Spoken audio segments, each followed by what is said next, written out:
นมองฝูงพึ่งทำรังช่างมีมนต์คลังพลังศักดิ์สิทธิ์บนนั้นกล่าวคำไหว้สากราบสักการะคนลูกคนฉันสัมผัสถึงสายสัมพันธ์คงเป็นลูกหลานเคยร่วมสร้างบุญวัดดอยน้อยอยู่กลางยอดดอยโรยต่ออำเภอดอยเหล่าเขตติดต่อป่าสางลำพูนเดินทางปลอดภัยจากเชียงใหม่หรือสายลำพูนยินดีต้อนรับนักบุญมาร่วมสร้างทานบารมีตีสามตีสี่เปิดสถานีฟังตุลุงยองนักเทศเสียงทองชื่อเสียงดังก้องทั่วฟ้าธานีตัวจริงเสียงจริงวัดดอยน้อยแม่จามเทวีต้อนรับญาติโยมที่มีจิตศรัทธามาร่วมสร้างบุญ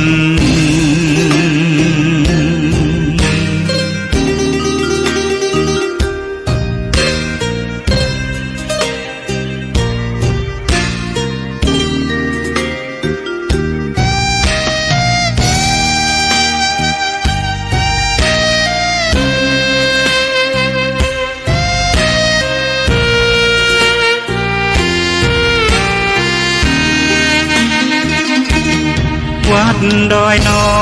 ยอยู่กลางยอดดอยโรยต่ออำเภอดอยเหล่าเขตติดต่อป่าสางลำพูนเดินทางปลอดภัยจากเชียงใหม่หรือสายลำพูนยินดีต้อนรับนักบุญมาร่วมสร้างทานบารมีตีสามตีสี่เปิดสถานีฟังตุลุงยองนักเทศเสียงทองชื่อเสียงดังก้องทั่วฟ้าธานีตัวจริงเสียงจริงวัดดอยน้อยแม่จามเทวีต้อนรับญาติโยมที่มีจิตศรัทธามาร่วมสร้างบุญ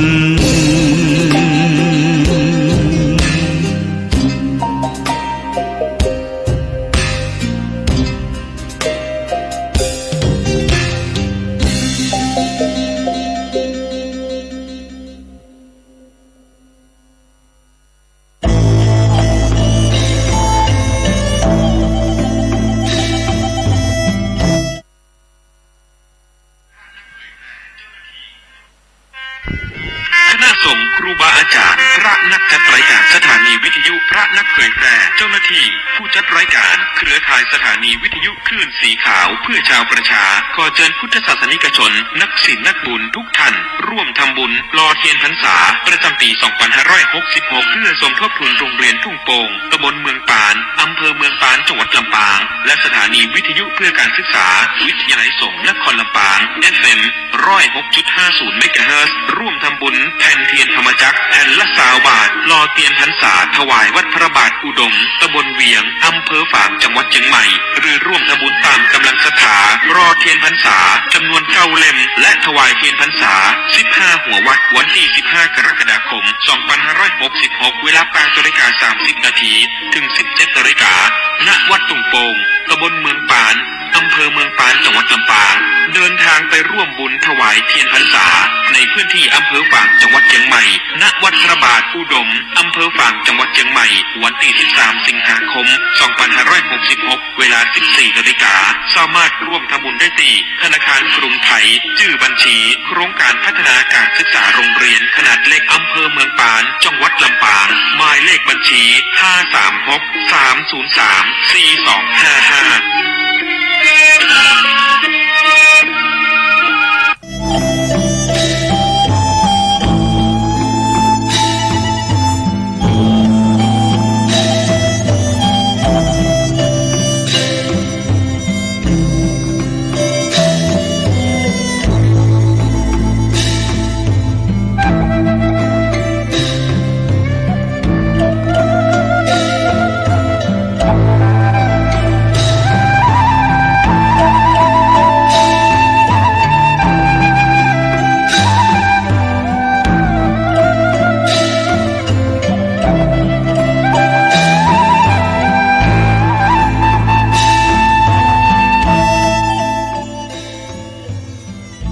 เจ้าขึ้นมา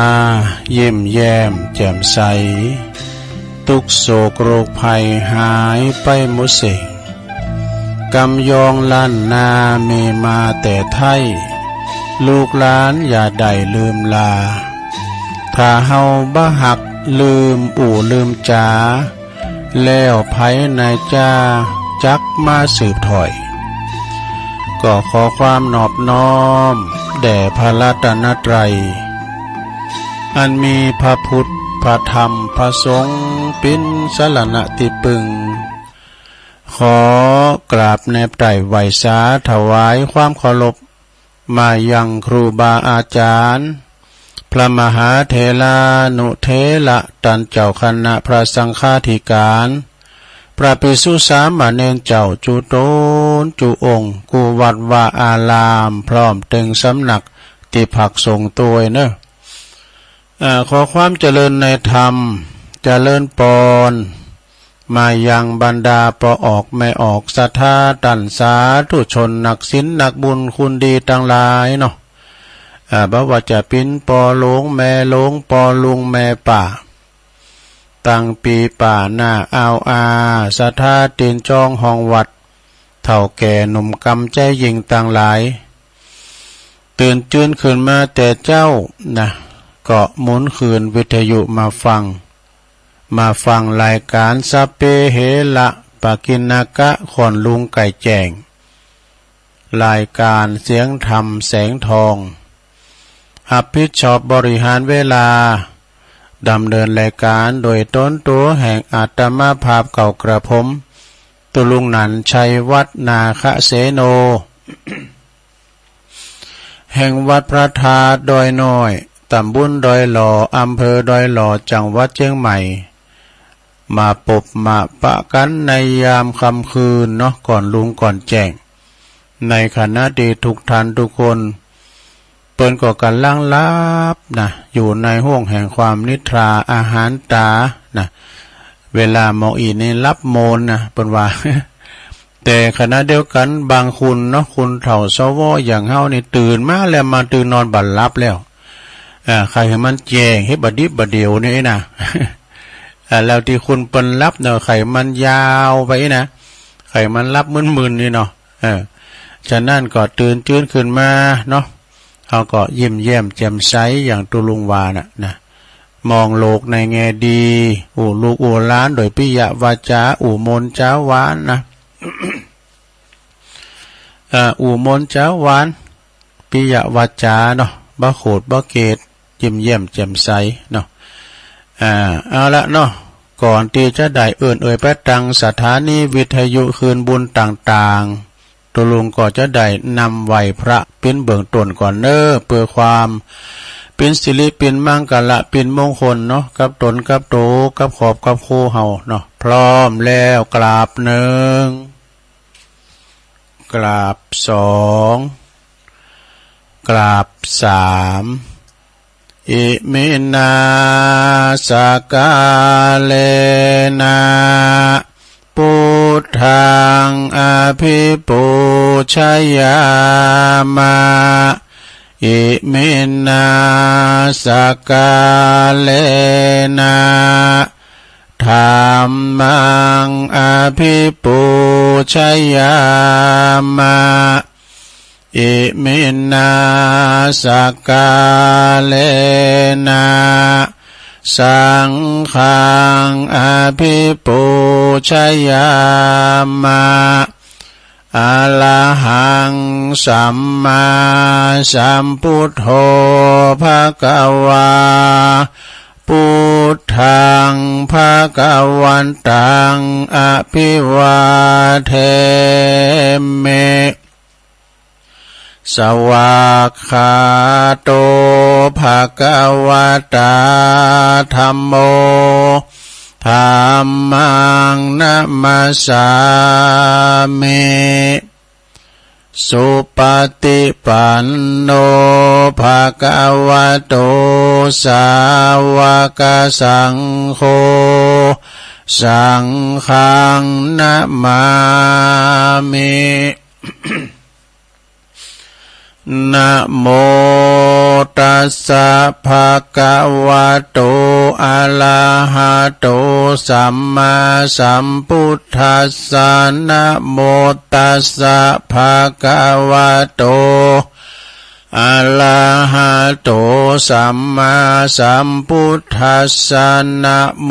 ตัสสะภะคะวะโตอะระหะโตสัมมาสัมพุทธัสสะอิติปิโสภะคะวะอะระหังสัมมาสัมพุทโธ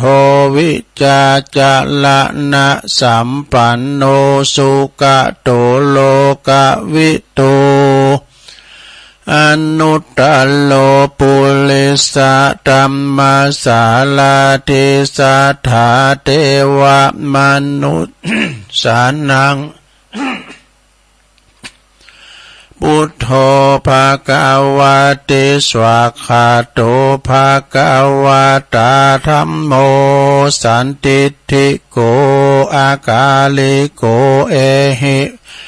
ปัสสิโกโอปันญญิโกปัจจตังเวทิตาโปวินโยหิติสุปฏิปันโนภะคะวะโตสาวกสังโฆ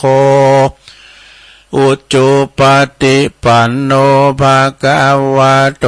สาวกสังโฆญายะปฏิปันโนภะคะวะโตสาวกสังโฆสามิจิปฏิปันโนภะคะวะโตสาวกสังโฆญาติตังจัตตาลิปุริสายุคานิอัฏฐปุริสปุคลาเอสาภะคะวะโตสาวกสังโฆอาหุนยโยปะหุนยโยตักขินยโยอัญจลิกาลนิโยอนุตตลังปุญญเขตังโลกัสสติจะยันโตโปติยามุเลสักกายานังนันทิวัตโนเอวังตวังวิจัยโยโหหิจัยยสุจัยมังคะเลอัปปลาจิตะปันลังเกสีเสปทาวิปุคะเลอภิเสเกสัปปะพุทธานังอากัปปะโตปโมทติสุนักตังสุมังกาลังสุปาภาตังสุโหติตังสุขันโนสุโมโหโตจะสุยิทังพลัมมะจาลิโสปัทขินังกายกัมมังวาจากัมมังปัทขินังปัทขินังมโนกัมมังปณิทิเตปัทขินาปัทขินานิกัตตวานะละพันตเถปัทขิเนสัพพิติโยวิวัจจันตุสัพพะโลกโควินาศตุมาเตภวัตวันตรายโยสุขิติกายุโกภวะอาภิวาตานาสิลิสานิจังวุตตาปัจจายโนจัตตารโอธัมมาวัฏันติอายุวันโนสุขังปะลังเอาแล้วศรัทธาญาติโยมต่างหลายตัวลุงก็ปิ้นเก้าปิ้นโหนำสวดมนต์ไปปิ้นตีเรียบร้อยก็ขอคุณพระติตาไหลรัตนะผ่านแผ่วตังพระเกี่ยวเจ้าตังสามปากการเนาะจงดลบันดาลมาปกป้องคุ้มครองรักษาวัดวาอารามควงแก้วตั้งสามตลอดถึงครูบาอาจารย์พระสงฆ์องค์สามเณรเจ้าอยู่กับวัดกับวาได้ช่วยกันเผยแผ่สัจธรรมคำสอนปิ้นเนิ่นนาบุญศรัทธาได้มาสักการะปูชากราบไหวเนาะงอกงามไพบูรณ์ในพระศาสนา อยู่กัมจูปูจาวรพุทธศาสนาต่อไปศรัทธาญาติโยมก็เหมือนกันปอหลวงแม่หลวงปอลุงแม่ป่าก็ขอให้มี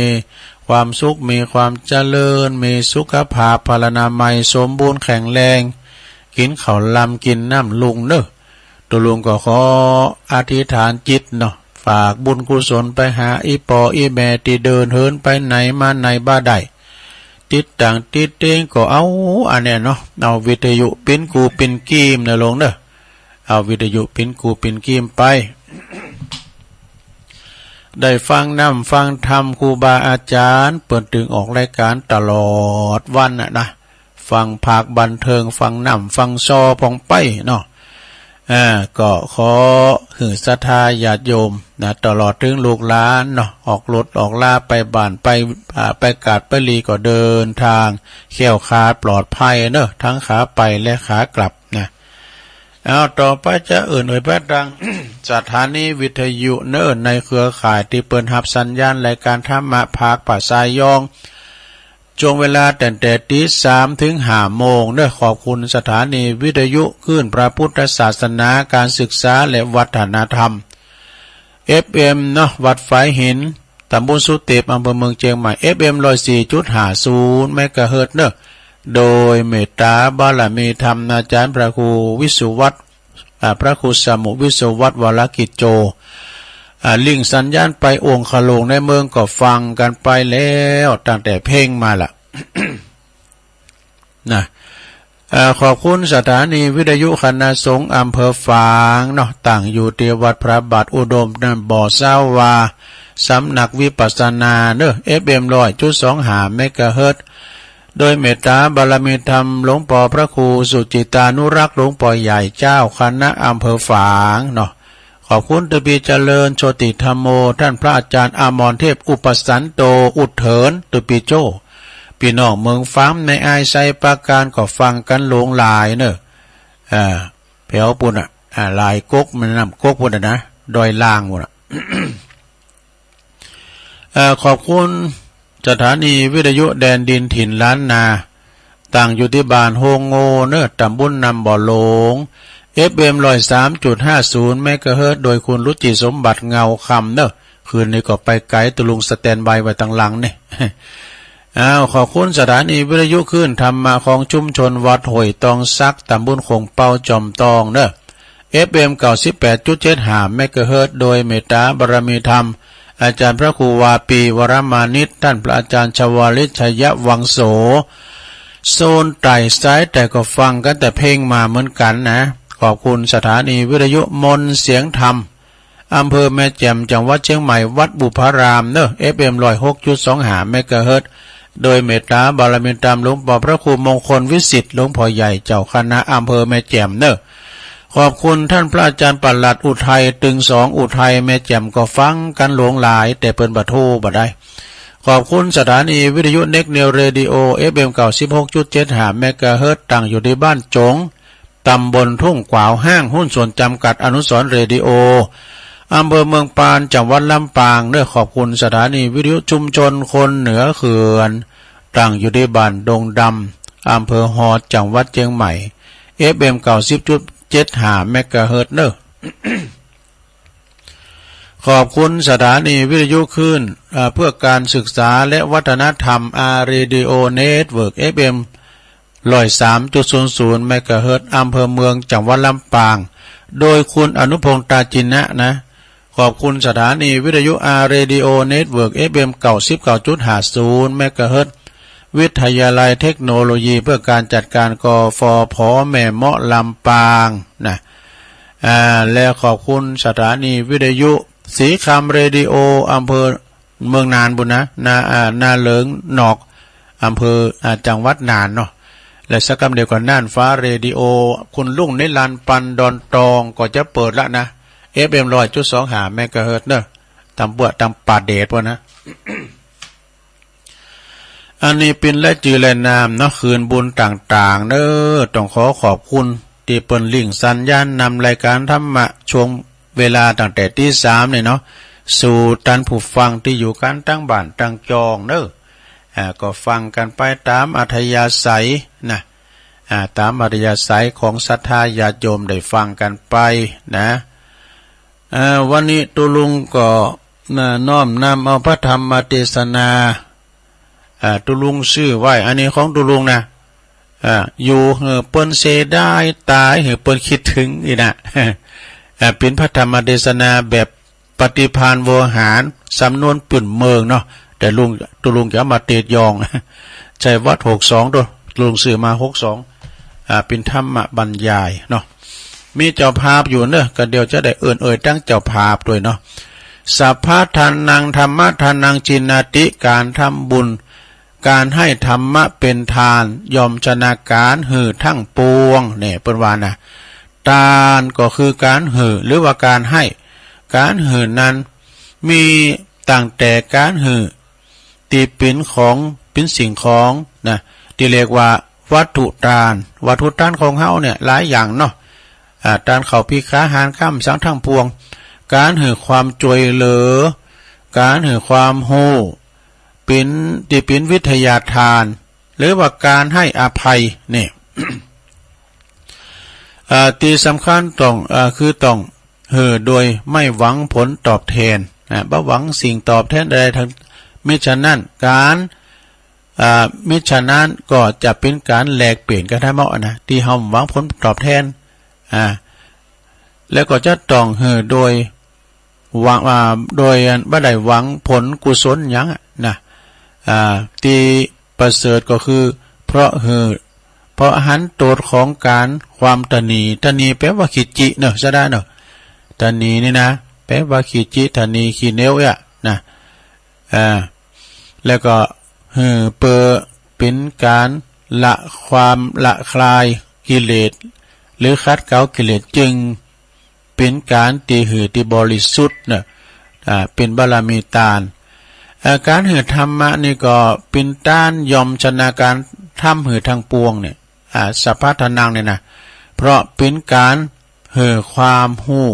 ความเข้าใจถูกต้องถูกแล้วก็ก่อเกิดความเจริญงอกงามแก่ชีวิตได้อย่างยั่งยืนเด้อแล้วก็เป็นปัญญาที่สะสมที่เป็นของตนเองซึ่งจะเป็นตีปึงตีแต่จริงสำหรับในจัดนี้แล้วก็จะต่อไปจนกว่า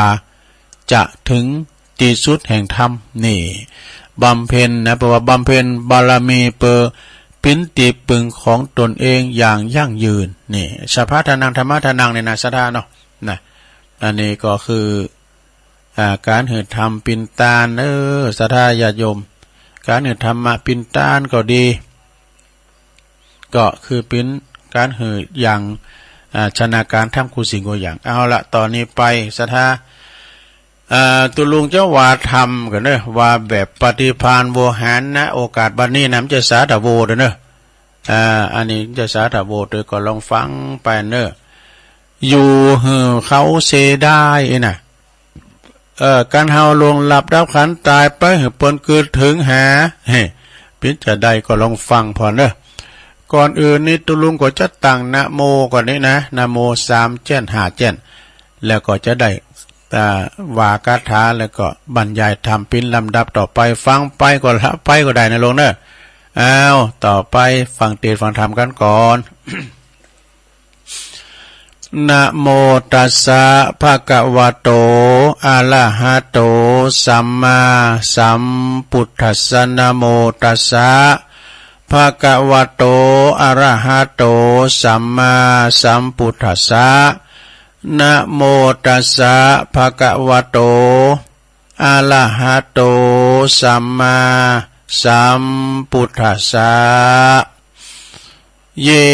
ปะมัตตายะถามัตตาติณโอกาสบัดนี้อาตมาภาพก็จักได้แสดงพระธรรมเทศนาอันเป็นสัจธรรมนำเป็นว่าอันล้ำกาขององค์พระสัมมาสัมพุทธเจ้าเสมอนำเอาดวงปัตตีบนะ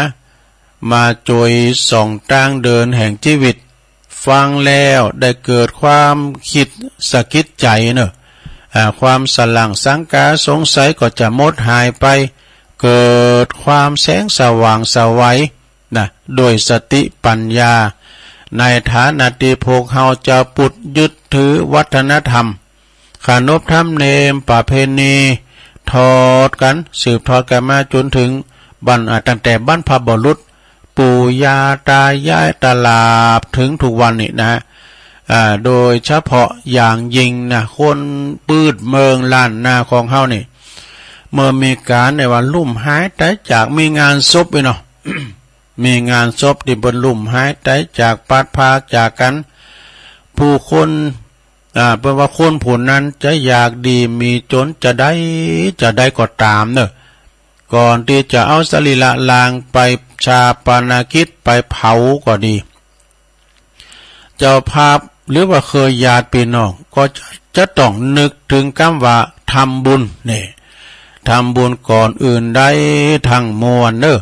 ทางที่คุณตายนั้นไปแล้วนี่นะขณะเมื่อมีลมหายใจนี่เขาก็บอกเคยหู้บอกเคยหันบอกเคยเข้าใจว่าบุญเนี่ยคำว่าบุญหรือว่าก็บอกเคยยกมือไหวเนี่ยบอกเคยยกมือไหวฟังเทศฟังธรรมแม้แต่สักครั้งเดียวเลยก็ตามนะผู้ยังอยู่เบื้องหลังเนาะจำเป็นจะต้องกระทำเพราะเป็นจารีตประเพณีเฮาฉะนั้นบรรดาศรัทธาประออกศรัทธาสาธุชนตันผู้ฟังทั้งหลายเมื่อมีการตายเกิดขึ้นจึงได้ไปนิมนต์พระสงฆ์องค์สังฆเจ้ามาทำพิธีสวดมาเทศน์นี่นะคุณตายจะได้ฟังก็หรือไม่ก็บ่ต้องคือเอามาเทศน์มาฟังไว้ก่อนนี่นะคุณตายจะฟังเอาจ้าไอ้นะขอหือศรัทธาปอออกไม่เอาศรัทธาพี่น้องตีมาโลมกันทำบุญตั้งอกตั้งใจสัตย์รับรับฟังก็แล้วกันในลำดับต่อไปนี่ก็จะได้กล่าวถึงเรื่องตายนี่โอ้คุณเฮาเนี่ยมันเกิดมาก็ตายเหมือนกันหมดเนอะศรัทธาญาติโยมทั้งหลายอย่างตุลุงเคยว่านะทุกคนต่างรอคิวนะ คิวไผคิวมันคิวคุณบานคิวข้าราชการคิวคุณทุกคนพานคิวเศรษฐีนะผู้ดีภัยคิวตุเจ้านะทุกคนต่างอยู่ในคิวเหมือนกันหมดนะพระจะไปก่อนไปหลังเนี่ยความตายเนี่ยมักจุลาดว่าความตายเนี่ยมันจ่องเขาตลอดเวลานะแปลว่าความเรื่องตายนี่คุณเฮาทุกคนทุกผู้ทุกท่านพอได้ยินคำว่าตายเนี่ยโอ้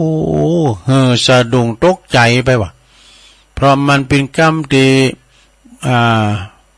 บ่สดชื่นลื่นหูเป็นอัปมงคลบ่เป็นสิริมงคลแก่การได้ยินได้ฟังว่ะคำว่าตายนะยิ่งคนที่ตายไปนั่นเป็นปีเป็นน้องเกี่ยวข้องกับเป็นวงศาคณาญาติของเฮาก็ตามเป็นที่เคารพนับถือก็เหือเสียใจเศร้าสลดใจหดหูใจไปนะบ่มีไผนะเพิ่นว่าก็มีไผพองอยากจะตายนะตรงกันข้ามก็อยากจะเป็นเหมือนกันหมดอยากอยู่อยากเป็นอยากอยู่แทบทุกคนเพราะว่าธาตุแท้ของคุณเฮาก็อยากอยู่กันทั้งนั้นนะอยากกันอยู่ทั้งนั้นบ่ใครตายเนาะอยากใครเป็นเจ้าใครเป็นนายอยากจะเป็นผู้ที่มีเกียรติมีจือมีเสียงนะเนาะอยากให้คนอื่นยกย่องสรรเสริญอยากเด่นอยากดีอยากเด่นอยากดังนะเนาะแปลว่าอยากมั่งอยากมีเป็นเศรษฐีเงินทองบางผู้บางคนนั้นเป็นใฝ่ฝันปรารถนาอันเลิศใครเป็นใครมาเกิดเป็นเทวดาดูเนาะอยากไปเกิดเป็นเทวดาบุญสวรรค์ก็มีจะปรารถนาพาธนาอย่างใดก็ตามเถอะเนอะขอสาธุชนติดตามเรื่องตายจะได้มีคุณหักเป็นลำดับต่อไปคำว่าตายนั่นนี่ซะนะคำว่าตายเนี่ยนะโอ้มีความหมายกว้างขวางพอสมควรเนอะสรุปพอเข้าใจก่อนจะนึกถึงสิ่งที่ ไล่วิญญาณไปแล้วนะบ่มีวิญญาณครองแล้วนะแล้วเป็นว่าสิ้นลมหายใจหมดความหูซึก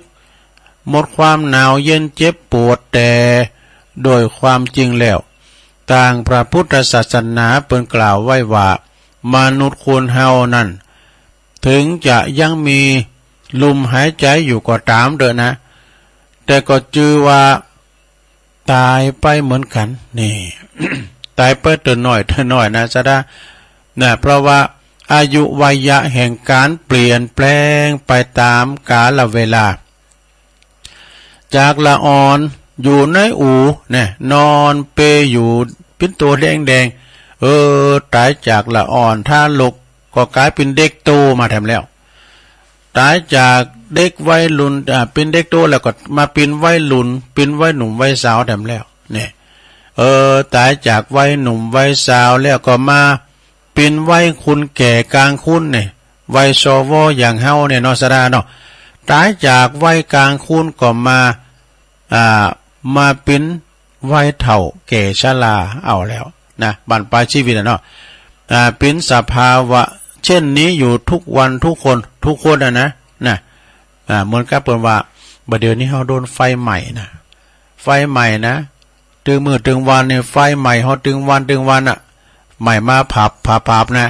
ศรัทธาอยู่ที่บ้านก็ไฟใหม่อยู่ตัวลุงอู๋นี่ก็ไฟใหม่อยู่มันใหม่มาผับไฟที่นี่ก็คือไฟเปธิไฟจันลาความแก่ความเฒ่ามันเผาผลาญเฮาไปตึงวันอ่ะเฮาปักกะชะ3 ปีมาปักกันโอ้คิงก็เฒ่าปานนะแกนะบ่เฮ้ยมาแยงบ่ตัวเก่าบ่ตัวเฮาจำเฒ่าแล้วมันก็นี่นะเนี่ยไฟยะบ่มีไผได้จะสามารถหยุดยั้งให้มันคงตีอยู่ได้จะไปแก่เด้อจะไปเฒ่าเด้อเนี่ยมันก็บ่ได้บ่สามารถที่จะให้มันมีสภาพดังเดิมกลับคืนมาอยู่สู่วัยเด็กสู่วัยรุ่นวัยสาว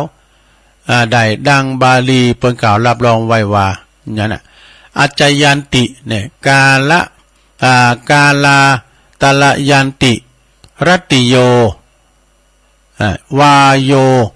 คุณาอนุปุพังจะหันติเนี่ยอันนี้เป็นบาลีนะ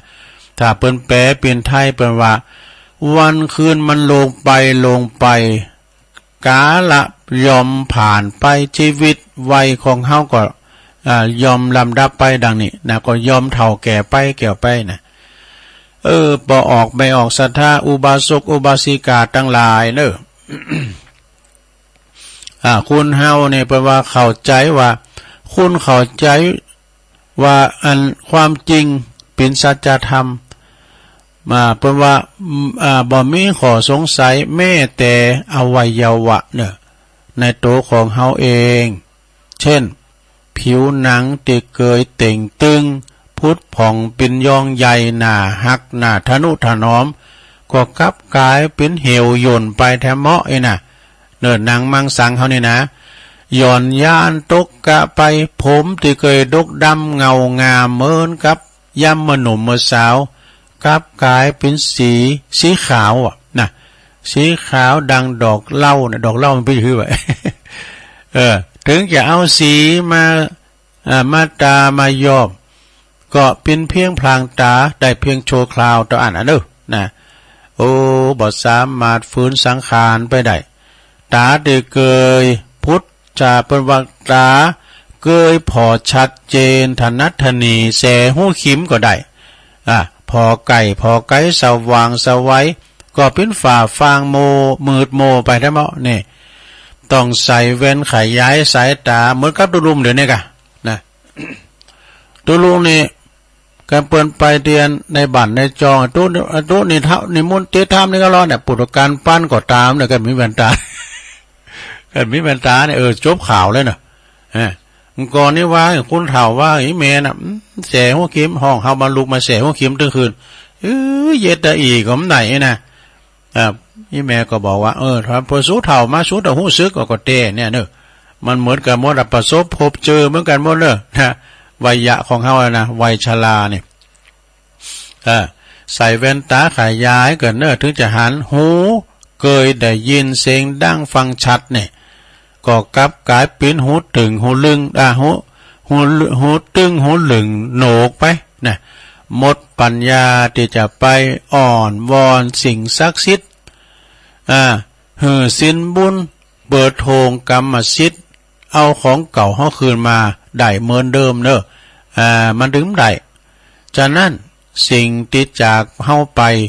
สิ่งนั้นแหละคือตายไปเต่อหน่อยนะอย่าว่าแต่สรีระร่างกายเฮาเลยหุ่นเฮาที่มีชีวิตจิตใจอยู่กระทำความชั่วช้าประมาทขาดสติพระพุทธองค์ก็ตรัสไว้เป็นภาษาบาลีรับรองไว้ว่าเยปมัตตายถามัตตาบุคคลใดก็ตามเนอะ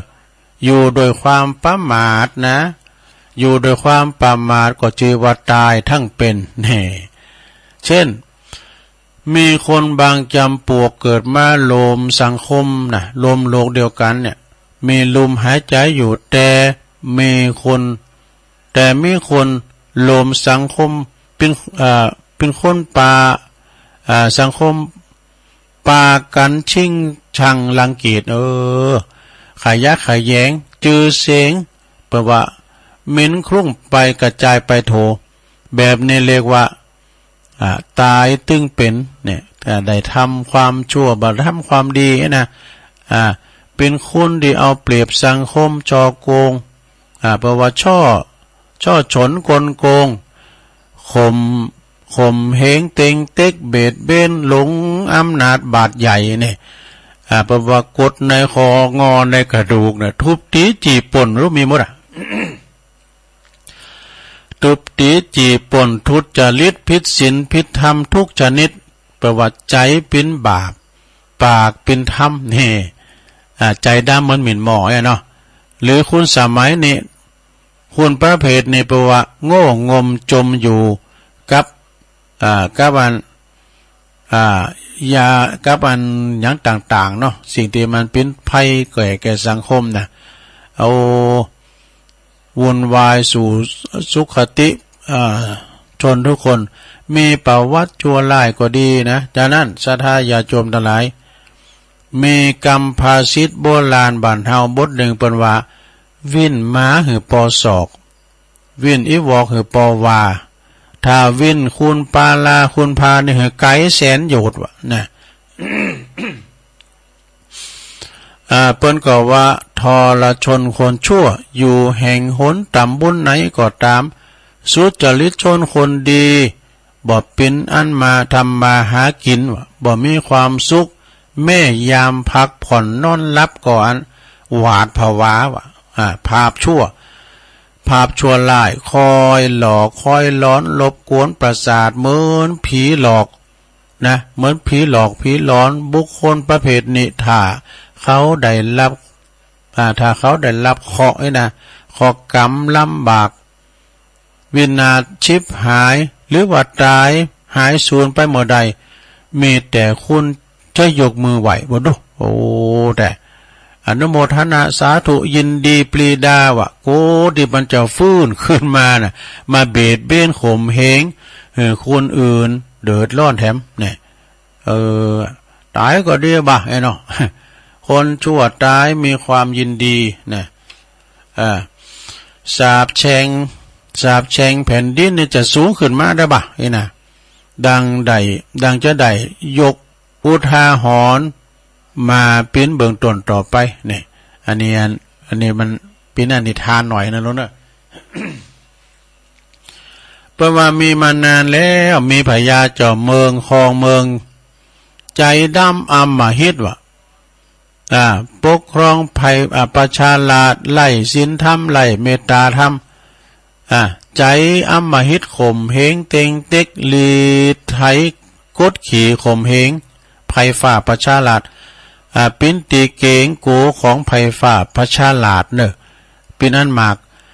ต่างคนต่างจะประวัติต่างด่าแจ้งเหือนตายวันไทยขึ้นว่ะดูมีทหารคนหนึ่งเนี่ยเปิ้นอยู่เว้นเฝ้าประตูเมืองว่ะการเปิ้นพญาเจ้าเมืองเขาก็เลขขึ้นมาแล้วเปิ้นก็ว่าทหารคนนี้ ก็สามเมื่อผีตายหาตายหงเยี่ยมมาหาข้อพญาเจ้าเมืองตัวนี้ตายวันนึงไปร้อยครั้งวะเพราะว่าการว่าจะปิดประตูเปิดประตูก็ห้องมาพญาก็ห้องมาเอาบักกอกใส่หัวโป๊กวัดโหอันนายด่านคือว่าทหารฝ่าประตูเมืองน่ะเคกะบ้านวะเคกะบ้านทุกครั้งเขาก็โป๊กออกก็โป๊กนะ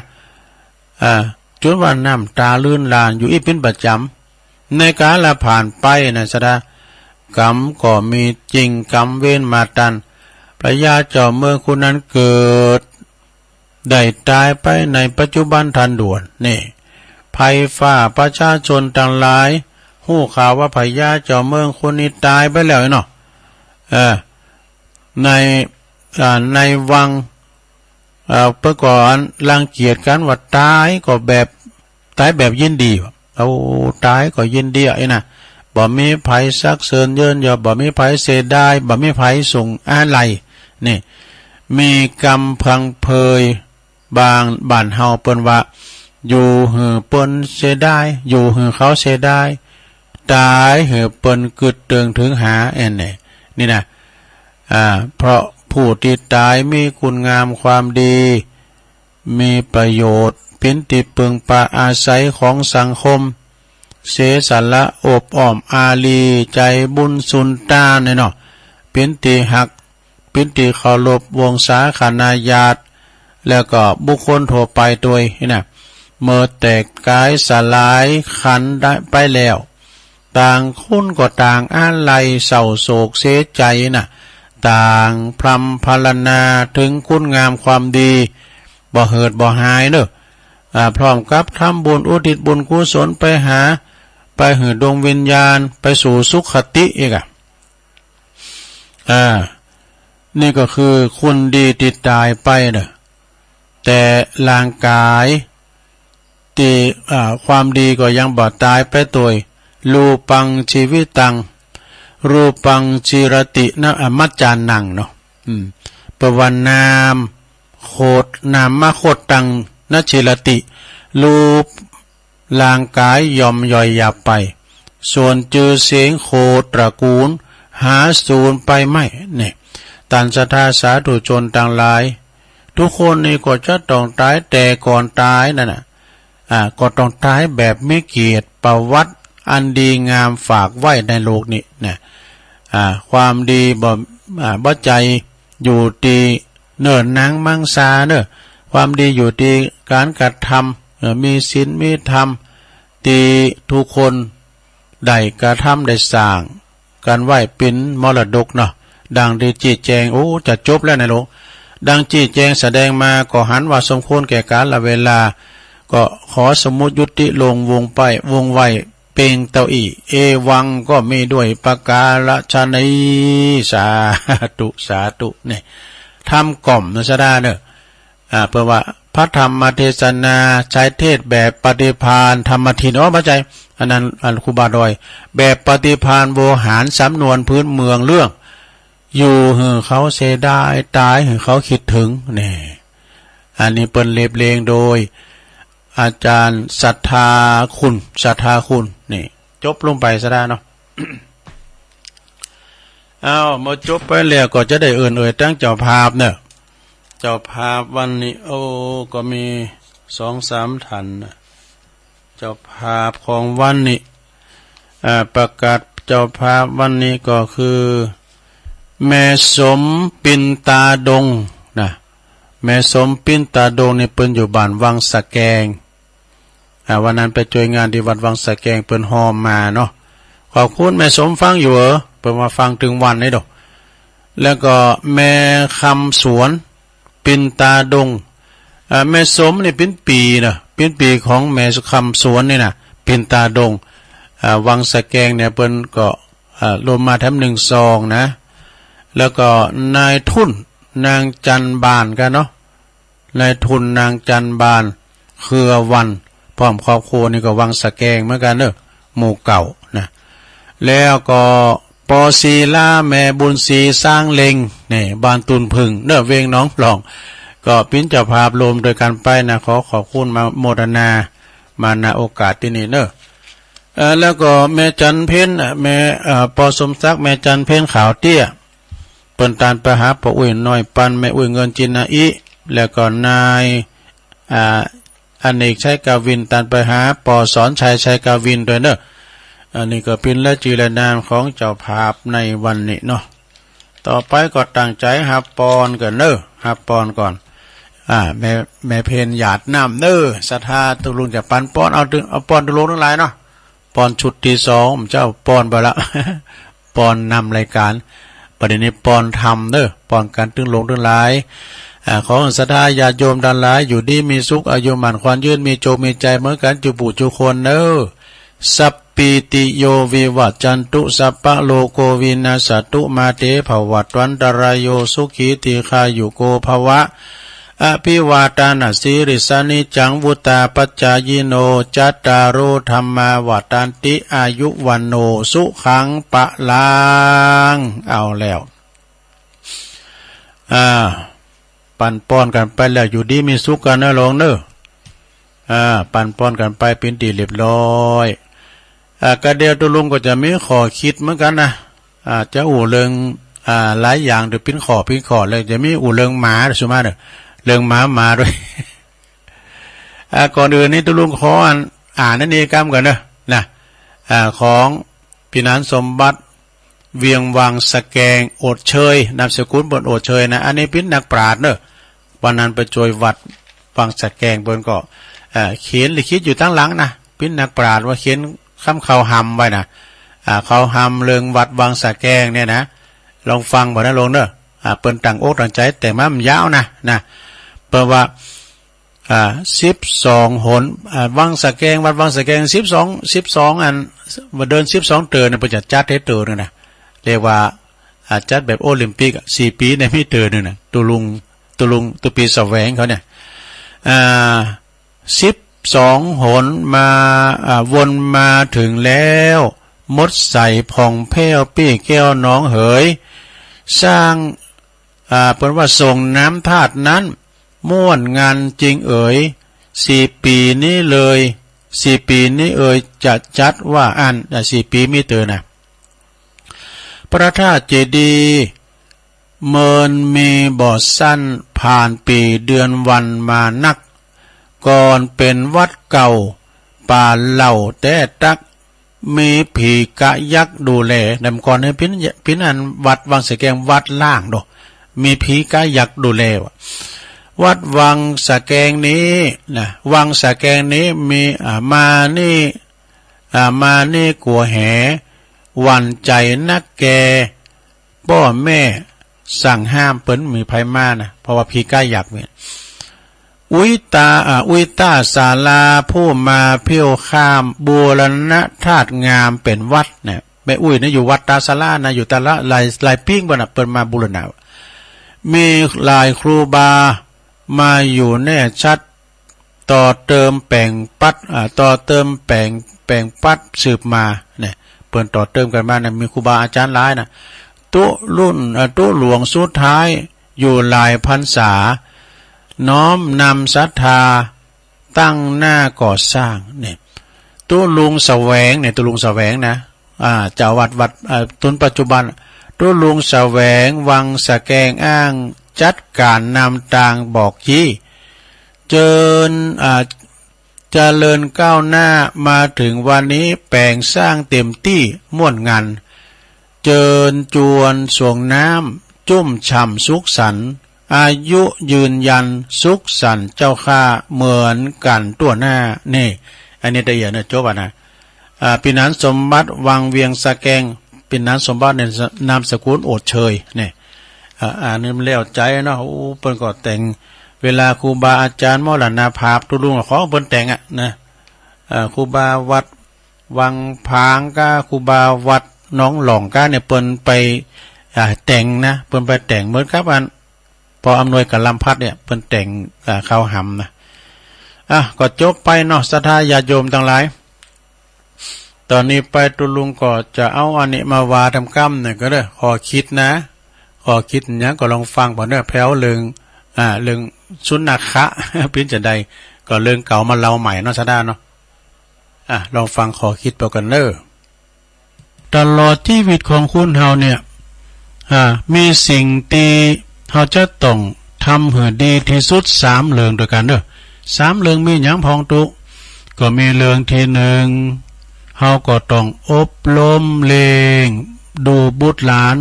ให้ดีที่สุดบ่ให้เป็นภาระแก่สังคมละออนบ่เดียวนี้มันครบหมู่ครบแว่นนะสะดัดพอลูกพอหลานดีๆเนอะพอลูกพอหลานจะไปคบคนที่บาดีปาไปตีบาดีบาดักนะเป็นยุคเป็นยาไกนะเนาะแล้วเรื่องที่2ต้องดูแลตัวเองให้ดีเนอะลงเนอะอย่าไปให้เป็นภาระของลูกหลานนะเฮาต้องช่วยเฮาต้องพอก้อยดูแลร่างกายเฮาดีๆจะไปให้มันได้ตุกได้ต้ำได้ตาวนะพอก้อยดูแลตัวเองให้ดีๆสำรวจตัวตายิงเท่าแก่แลมนก็ดีเนาะกินอันยังก็กินที่มันเป็นประโยชน์นะเนาะเรื่องที่3นี่ก็สำคัญเนอะเรื่องที่3นี่ก็ต้องดูแลบุพการีหรือว่าพ่อแม่ผู้ให้กำเนิดเฮาในเฮือดีในเมื่อยังเป็นมีชีวิตอยู่นะโอ้พอก้อยดูแลเนอะพ่อแม่บังเกิดเก่าอันนี้เป็นพระเจ้าคินเนาะนะสดาญาโยมเปิ้นเตี้ยวดุมๆใครอยากกินหยังเขียวติ้มปากเอาจะกินหยังปอยแม่จะกินหยังถามเพิ่นเนอะเวลาเปิ้นล่วงลับดับขันไปเนาะเปิ้นใครอยากกินแกงเฮ็ดก้ามนะกาเนี่ยเอาไปตำไว้ในหลังกลมต่อยกลมต่อยหลงกุกแม่เอ้ยพ่อเอ้ยแกงเฮ็ดมันกืนหมอนะเฮ็ดตาควายเฮ็ดโชโล เฮ็ดเรื่องถมงโกงเนี่ยแมงมูลเป่าว่องได้กินหัวนี่นะฉะนั้นเปิ้นเตี้ยวดุ่มเนี่ยเอาพ่อใครอยากกินอันคุมลิ้วเหรอถามมากะเนาะเนี่ยเรื่องที่3ดูแลบุพการีชนพ่อแม่ของเฮาตีเตี้ยวดุ่มอยู่พอก็ดูแลเปิ้นให้ดีเป็นพระเจ้าคินเทวดาเฮาเด้อพระในบ้านเมื่อผ่านไปแหมนานกี่ปีพวกเฮาตั้งหลายก็ล้วนแล้วที่ต้องจากกันไปจากเฮือนที่เคยอยู่จากอู่ที่เคยนอนจากหมอนที่เคยหนุนจากบุญที่เคยได้กระทำจากกรรมที่เคยก่อจากน้ำบ่อที่เคยตักต้องปัดพักจากที่อยู่ที่อาศัยไปกับลับเดินฟื้นเม่นิ่มป่นเมินการหมดว่าเพิ่นว่าโตคนเฮามนุษย์เกิดมาในโลกหลาสงสารไปหมดตีไผตีมันเนาะพบไผพบมันกันต่อไปพวกเฮาล้วนแต่มีความเปิ้นว่าหากว่าจะอู่ถึงโลกนี้พวกเฮาล้วนมีความหมายยังหมากหนักนะอยู่ในโลกนี้นะสร้างบุญไว้เราต้องต่อสู้ดินล้นมาทั้งชีวิตเนอะเฮาก็เอาทรัพย์สินเงินทองเข้าของเงินทองสมบัติภาษาทานก็เอาไปโดยไม่ได้นะเฮายึดมั่นในตัวกูของกูบ้านนี่ก็บ้านกูเฮินนี่ก็เฮินกูรถนี่ก็รถกูนะลูกก็ลูกกูแม่ก็แม่กูลองตายไปกะลูกแม่ก็ส่งตึกป่าจ้าตัวอันเนาะไฟติดต่างคุณต่างไปไผมันอยู่ด้วยกูเนาะมาเนี่ยมาทั้งชีวิตเนี่ยในที่สุดล้วนบ่อาจนำติดตัวไปสักอย่าง ลูกก่อมไปโดยเฮาเมก่อมไปโดยเฮาของสมบัติภาษาฐานก็เอาโดยปั๊มได้กว้างศอกยาววาตุกอยู่บนเชิงตะกอนเนาะเฮาเกิดมาในจาตินี้ญาติโยมทั้งหลายบ่อยากบ่ว่าจะเป็นคุณอยากดีมีจนก็ต้องเดินไปถึงตีหมายอันยังไปถึงตีหมายก็คือวันสุดท้ายนะเมื่อตายจากกันไปหันกลับมามองต่างหลังตลอดชีวิตของเฮาที่แท้จริงล้วนเป็นความว่างเปล่านี่เป็นความว่างเปล่านะดังนั้นเนี่ยนับตั้งแต่บัดนี้เฮาก็ต้องตั้งใจใจชีวิตให้มีความสุขกายสบายใจในทุกวันเจริญรุ่งเรืองเพียงใดบ่อนนั้นนักต่างก็จะต้องล้วนแล้วจากกันไปนะดังนั้นจงทำดีต่อทุกคนไว้ก่อนดีกว่าทำดีไว้นะ แต่จริงแล้วนี่สดาญาติโยมทั้งหลาย ในชีวิตหนึ่งเส้นนักนะสั้นนักเลยนะภัยเงียบมันมาติ๊กติ๊กเกกันไปถึงวันคุณเคยสัญญากันไว้ว่าจะอยู่รวมกันตลอดไปแต่เมื่อวันเวลาผ่านไปเนี่ยญาติโยมทั้งหลายในที่สุดก็เหลือแต่เพียงแต่อดีตเท่านั้นเนี่ยอดีตก็คือมันผ่านไปแล้วเนาะอนาคตนี่ยังมาถือเอาปัจจุบันไว้ก่อนสัญญากันว่าจะปิ้นเปินกันตลอดไปเดี๋ยวกลับกลายเป็นคุณแปลกหน้าที่คุ้นเคยเท่านั้นนี่การเวลาว่าอัมไซเมอร์มันมาเยินบ่ลุงนานมาแอวเนี่ยฮู้จักไผอะ นานเฮ้ยเฮามาแอวหาเด้อ ฮู้จักไปแล้วอ่ะบางคนนัดกันเนาะนัดกันว่าไว้ว่าพูกไปปะกันเด้อ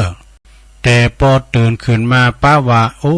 อยู่คุ้นละโลกันไปเห็นแล้วเปิ้นไปน้ำพบหนึ่งนัดกันไว้แต่ๆนะพวกเขาได้ไปกินเล่งกันเห็นสมมุตินะคุณบาทนะลุงมาตื่นมาเจ้าอยู่คุ้นละโลไปแล้วแม่ลงเอ้ยอันนี้จังบ่ยังยืนนะอันดังนั้นเนี่ย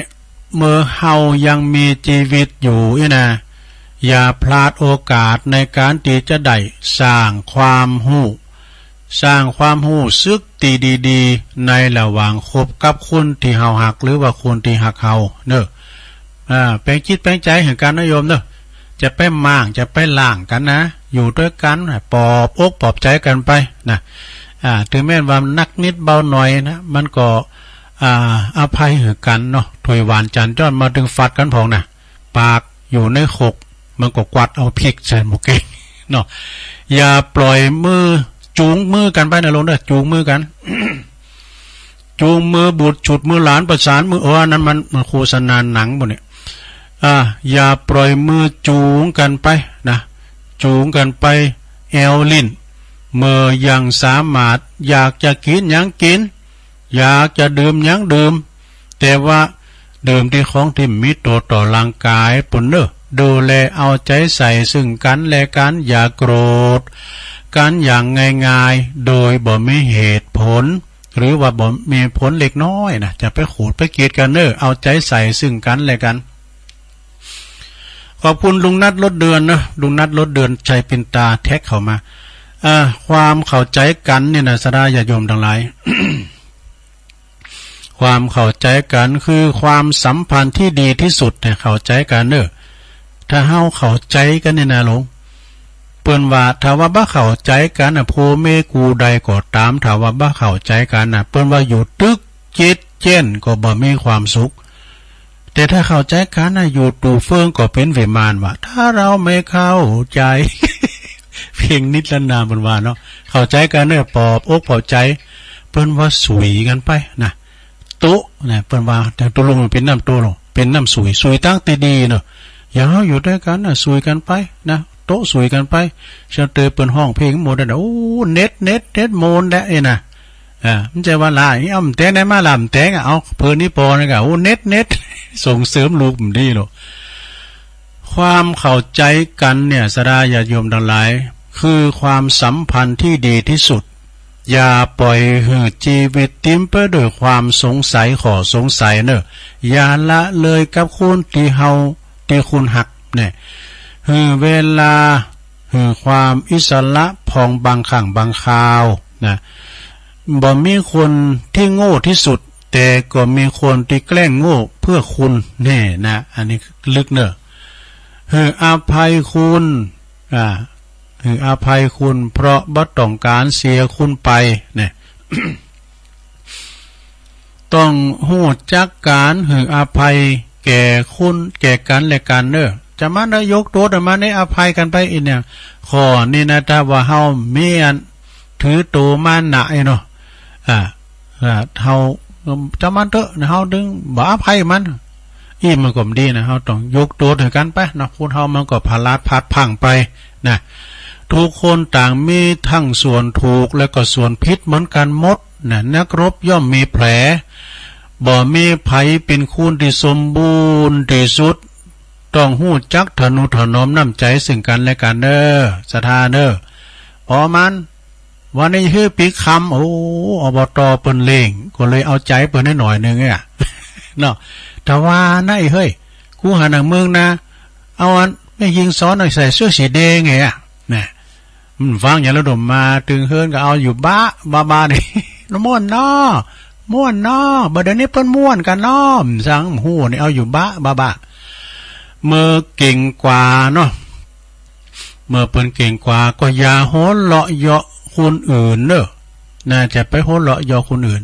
คนที่เก่งเกินไปมักจะมีแต่คนรังเกียจนี่ดีแล้วอย่าเด่นจะเป็นภัยประมาณนะไม่สูงเกินแม่มักจะแป้ลมบนเนอะคนสูงเกินคนมักจะดำรงตนอยู่ไม่ได้ถ้าว่าไม่สูงมันมีกันหลายกออีกก็ดีมันปะกันดูมันปึงกันน่ะลองอยู่เดียวโดดเดียวโดลาบดโดก็เดียวก็ลุ่มขันนั่งไปก็ฮักกูดไปเนาะคุณตีจู่จีจุกจิกเกินไปก็จะมีแต่คุณลำคาญเนอะจู่จีจุกจิกลำไปจะมีคนขางเคียงคนลำคาญคุณตีเย่อหยิ่งเกินไปก็จะมีแต่คนหลีกหนีเนอะ เนาะต้องวางตนให้เหมาะสมพอดีบดีเรียกว่ามัชฌิมปฏิปทาเนอะนะสมานะตัตตาคือวางตนพอดีเฮาเกิดมาในโลกนี่ศรัทธาญาติโยมทั้งหลายแต่ที่จริงแล้วล้วนแต่ไม่อย่างวางเปล่านะแล้วทำไมจึงต้องมกมุ่นกับสิ่งทุกเรื่องเนาะบ่อาจปล่อยว่างเนี่ยนะบ่อาจปล่อยว่างนักไปก็ทำลายคนอื่นเขียนเกินไปก็ทำลายจิตใจตัวเองบ่ทำให้ผู้อื่นบ่ทำลายจิตใจตนเองนั่นแหละคือการปล่อยวางแน่นี่อินาสถาชั่วชีวิตนี่ขอเพียงหูจักปล่อยวางก็เป็นละนะหือจางปล่อยวางเนาะจางปล่อยวางหือเป็นเด้อโลกเนล้วนมีเหตุคัดแย้งมากมายเอาชนะแล้วสูญเสียศรัทธาผู้อื่นคนอื่นเนี่ยต่อไปผลประโยชน์บุญโลกนี่มากมายพอเพียงก็พออย่าหันผลประโยชน์มีการมากกว่าความสัมพันธไมตรีที่ดีต่อกันเนี่ยใจเป็นสุขนะใจเฮาเป็นสุขวันเวลาก็ผ่อนคลายเป็นตัวของตัวเองชีวิตก็จึงจะมีการกึดมากหรือว่าคิดมากไปทำให้กังวลความคิดความมุ่งหวังมากไปก็จะเป็นตุกศรัทธา ดูแลและทนุถนอมคนที่อยู่ข้างเคียงกายของเฮาเนี่ยให้มากขึ้นพอกันดูแลกันพ่อแม่พอ ลูกหลานไม่แน่มดกว่าเขาบริการเนี่ยเพราะเฮาบอกฮู้ว่าเฮาจะไปปะกันอีกหรือไม่ในจาดหน้าจาดนี้เฮามาปะกันในจาดหน้าเฮาจะปะกันก่อจ้านะในวันนี้เฮาต้องฮู้จักหาความสุขกับปัจจุบันเพราะเฮาบอกฮู้ว่าเมื่อใดเฮาจะตายต้องพยายามเห็นหูที่จะมีความสุขในทุกวันโดยบ่สร้างความเดือดร้อนให้แก่ผู้อื่นและก็สัตว์อื่นจบสระญาติโยมทั้งหลายอันนี้ขอความเน็ตสระที่ตุลุงเรามานี่นะฟังกันอยู่ก่อนรับพละกาขอบคุณแม่ทองคำพรหมมินเตอร์เนอร์อินตะขินแม่แตงเป็นสูงมากขอความดีๆพวกเราของปครูชัย ปครูชัยทองขันฟังกันอยู่ก่อนเอาอันนี้มาวามกัมตามสัญญาสระญาติโยมทั้งหลายเรื่องหมาสุมาเด้อเรื่องหมานี่นะเดี๋ยวกันพุทธิธรรมคนเดิมไม่ไหนก็มีสระญาติโยมทั้งหลายอันสุนัขะนี่นะหรือว่าหมานี่นะมันเป็นเปิ่นติสื่อสัตว์แก่คุณเฮาเนอะมีที่ไหนสัตว์เตียนมันจะมาสื่อสัตว์ตัวเฮาเต่ากับหมาเนี่ยนะสมมาเถอะหมาตัวลงได้เล่งถึงวันมาชื่อไอ้จอกอเนี่ย มันติดซอยหอยตามตลอดการฮอดมาสถานีตัวกุนมาดอมๆนะการฮอดนอนอยู่ที่ห้องใหม่มันก็นอนอยู่หน้าห้องใหม่ฮะเนาะนี่โอ้มันก็ดีแต่เนอกันเวลาไผกันมันค้างด้วยนะการไผมาไก่นะมันเงยเขียวใจแล้วเฮ้ยเจ้าก็ไม่เยอะเบิ้ลอ่ะแล้วก็เดี๋ยวนี้มันตายไปแล้วโยมโอ้ตุลุงก็ตุก่อนที่มันตายนะตุลุงก็ไปบอกไปปรุงปันไปปรุงว่างเนาะปุดโทเนอใจว่านะอันเจ้าก็เอ้ยถ้าว่ามันสามารถที่จะดำรงชีวิตอยู่ไปตั้งนานแล้วก็ปล่อยว่างเด้อเอาตนาเป็นไปจัดหนาจัดใดถ้ามีบุญก็ได้มาเกิดเป็นคุณถึงว่าไปอ่ะนะมันเป็นอย่างเด้อจะไปทรมานถ้าอยู่ไม่ได้ก็ไปแพบตายิบอ่ะนี่มันเป็นที่ดูแพบตายิบสัตว์นี่มันก็ระดับหูกำคุณเหมือนกันนะลงนะปุถโธเนออีกของวามก็เวลามันตายไปปุ๊บพัฒนาคุณพี่บ่าก็จานเด้อตัวลงหนึ่งเอามันสบายใจว่าเนาะเอาผ่าไปปาด ไปบังสกุลเนี่ยเรียบร้อยแล้วก็นิจยาวัตสังขาระว่าพี่บ่าวจางเด้อเนาะมันสบายใจของเขาเนาะสถานเนาะสัตว์และคนนี่อันนี้อู่เรื่องม้านะสุมาเด้อม้าเนี่ยเปิ้นว่าพอเป็นคุณบดีก็ว่าชิงหมาเกิดเนี่ยตูดมาเพราะว่าถูกลอบทำลายไอ้หมารอบกัดเนี่ยก็ว่าเปิ้นให้เหมาะเนี่ยมันไปเปรียบหมาหมดอ่ะพอจวยกันฝัดก็ว่าไอ้หมาหมูสุมาเนี่ยก็เดี๋ยวไปโทรมาแต่เนี่ยตรงอ่านไล่แล้วก็พอเจอคุณหักที่บดีก็ว่าโอ้ว่ารักหมามีปืนบอดี้ก็ว่าไอ้เพื่อนหมาเนาะมันจบไปเนาะแล้วเวลาถูกแย่งคุณหักก็ว่าหมาฆ่าไปเด็ก มันมีสัปปะนะสะดาเอาไปเอามาเนี่ยสะดาเนาะวันนั้นตุลุงก็ไปเวียกะที่ออนไลน์ปฏิเวงป่าเป่านะแต่ไม่รู้เขาไม่ได้ยินแล้วนะเพราะอย่างได้เพราะว่าหมาเนี่ยมันเป็นสัตว์ที่สื่อสัตว์แก่คุณจงหลักภักดีแม่นว่าเจ้าของมันเนี่ยตีเล่งมันมันจะงามบ่งามก็ตามแต่มันจงหลักภักดีมันสื่อสัตว์หมานี่เปิ้นเอาไปฝึกเป็นหมาตำโหนดก็ได้นะหลวงนะไปโกรธคุ้นไปดุมเนี่ยมันดุมกินได้นะหมาฝรั่งนะเป็นหมาตำโหนดแต่เป็นมียศนะหมาตำโหนดมียศด้วยมาธรรมดาเขาก็เอาไว้เฝ้าบ้านนี่มาดูนอนอยู่กุมขืนได้หลวงนอนอยู่กุมขืนได้แล้วก็เวลาว่ามันนอนแล้วโคตรอยู่ตีเตาไฟที่เฮาสูงไฟหึงหนาวยามหนาวนะเฮาพอดโคตรอยู่ขีดเตามันอุ่นนี่หรอ เนาะโอ้กันมันไปหันไปนี่มันหกมันแลนมันต้องใส่เกือบใส่แคบมาน้ำมันก็ปักตีนมันแล้วก็ม้าก็มันต้องแปรงฟันพอเราเขียวมันขาวสะทะ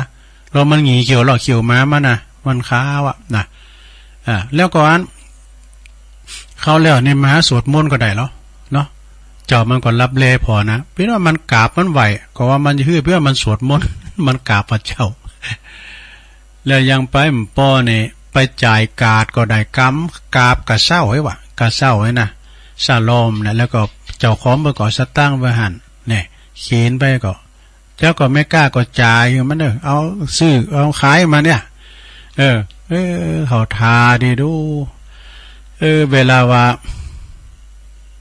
ไปวางเป็นเพราะหมาเห่าใบตองแห้งการพายขี่ข้านยังหมาบ้าเด้ว่ากันไม่เลยกันเวลาปนรักก็รักอย่างหมารักก็จางงามก็จางเอาไปเปรียบหมาหมดเนาะเวลาปนเยี่ยมดีมาก็เนี่ยมันเฮมาจากไหนมาไอ้หมาหัวเนาเลวหมานี่นะสราสุนักขะนี่นะมันยังได้ไก่ชิดพระเจ้าแผ่นดินกันเนอะชื่อว่าไอ้ทองแดงเนาะสราจำได้อยู่ไอ้ทองแดงเนาะเรื่องม้าก่อนแล้วไปนะสราญาติโยมทั้งหลายจบลงไปเรื่องม้าหมาโหนเหนาก็มีหันมดเนาะสราญาติโยมทั้งหลายอันนี้ก็เป็นการเรื่องต่างๆเป็นขอคิดพองก้านะแล้วก็เรื่องสุนนักค้าของก้าก็จบลงไปเนอสทา วันพุกนี้วันภูมิใจเด้อเนอะเขาว่าวันพุกนี้ก็ฟังตุปีเก่งกันเนอะวัดโสภารเปิดก็จะมาเข้ารายการวันศุกร์ตุลุงก็ไปวันเสาร์บ่เนอะวันเสาร์ก็มาฟังวันเสาร์จะเตะทำอานิสงส์ของวันเกิดทำบุญวันเกิดแฮปปี้เบิร์ธเดย์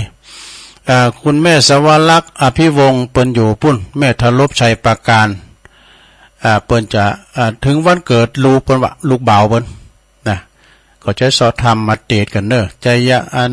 ตั้งเจ็ดจ้าเป็นธรรมมงคลเนาะในวันเสาร์เนาะวันนี้ก็เตะปั๊มเจ้าลืมปานปอนเดี๋ยวกันเกมน้ำหยาบว่าเด้อแม่เพนเจ้าลืมปันป้อนก็ดีปันป้อนยาทานะ ก็ฟังกันไปเนาะศรัทธาญาติโยมทั้งหลายวันนี้ก็ตานทั้งหลายก็ฟังนำทำคำสอนของการปิ้นการตาย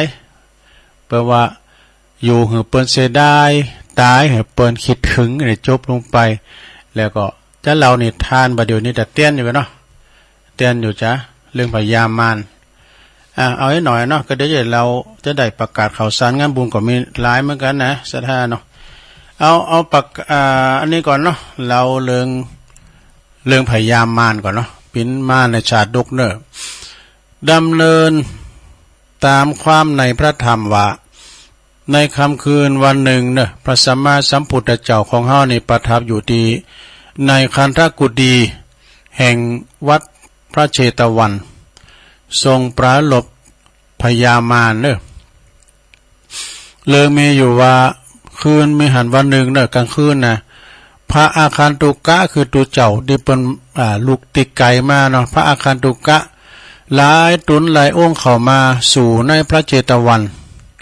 บ่ไม่ตีพักไม่ตีพักรับนอนจึงเข้าไปขอพักห้องจำวัดคือห้องนอนของพระราหุลเถระนะพระราหุลเถระพระราหุลเถระก็จึงลุกจากห้องนะออกมาจากห้องแล้วก็ไปพักตีหน้ามุกพระคันตกุฏีอันปิติประทับของพระศาสดาเนอะขณะนั้นก็ยังมีมารผู้หนึ่งชื่อว่าวัสวดีมารเนี่ยมารนี่เปิ้นก็เข้ามาดอกมีถิ่นฐานบุญสวรรค์เมื่อว่ามารนี่ก็กึดว่าเฮาจะเข้าไปบีบแต่ไปบีบโหพระราหุลกำลังน่ะจะเข้าไปบีบ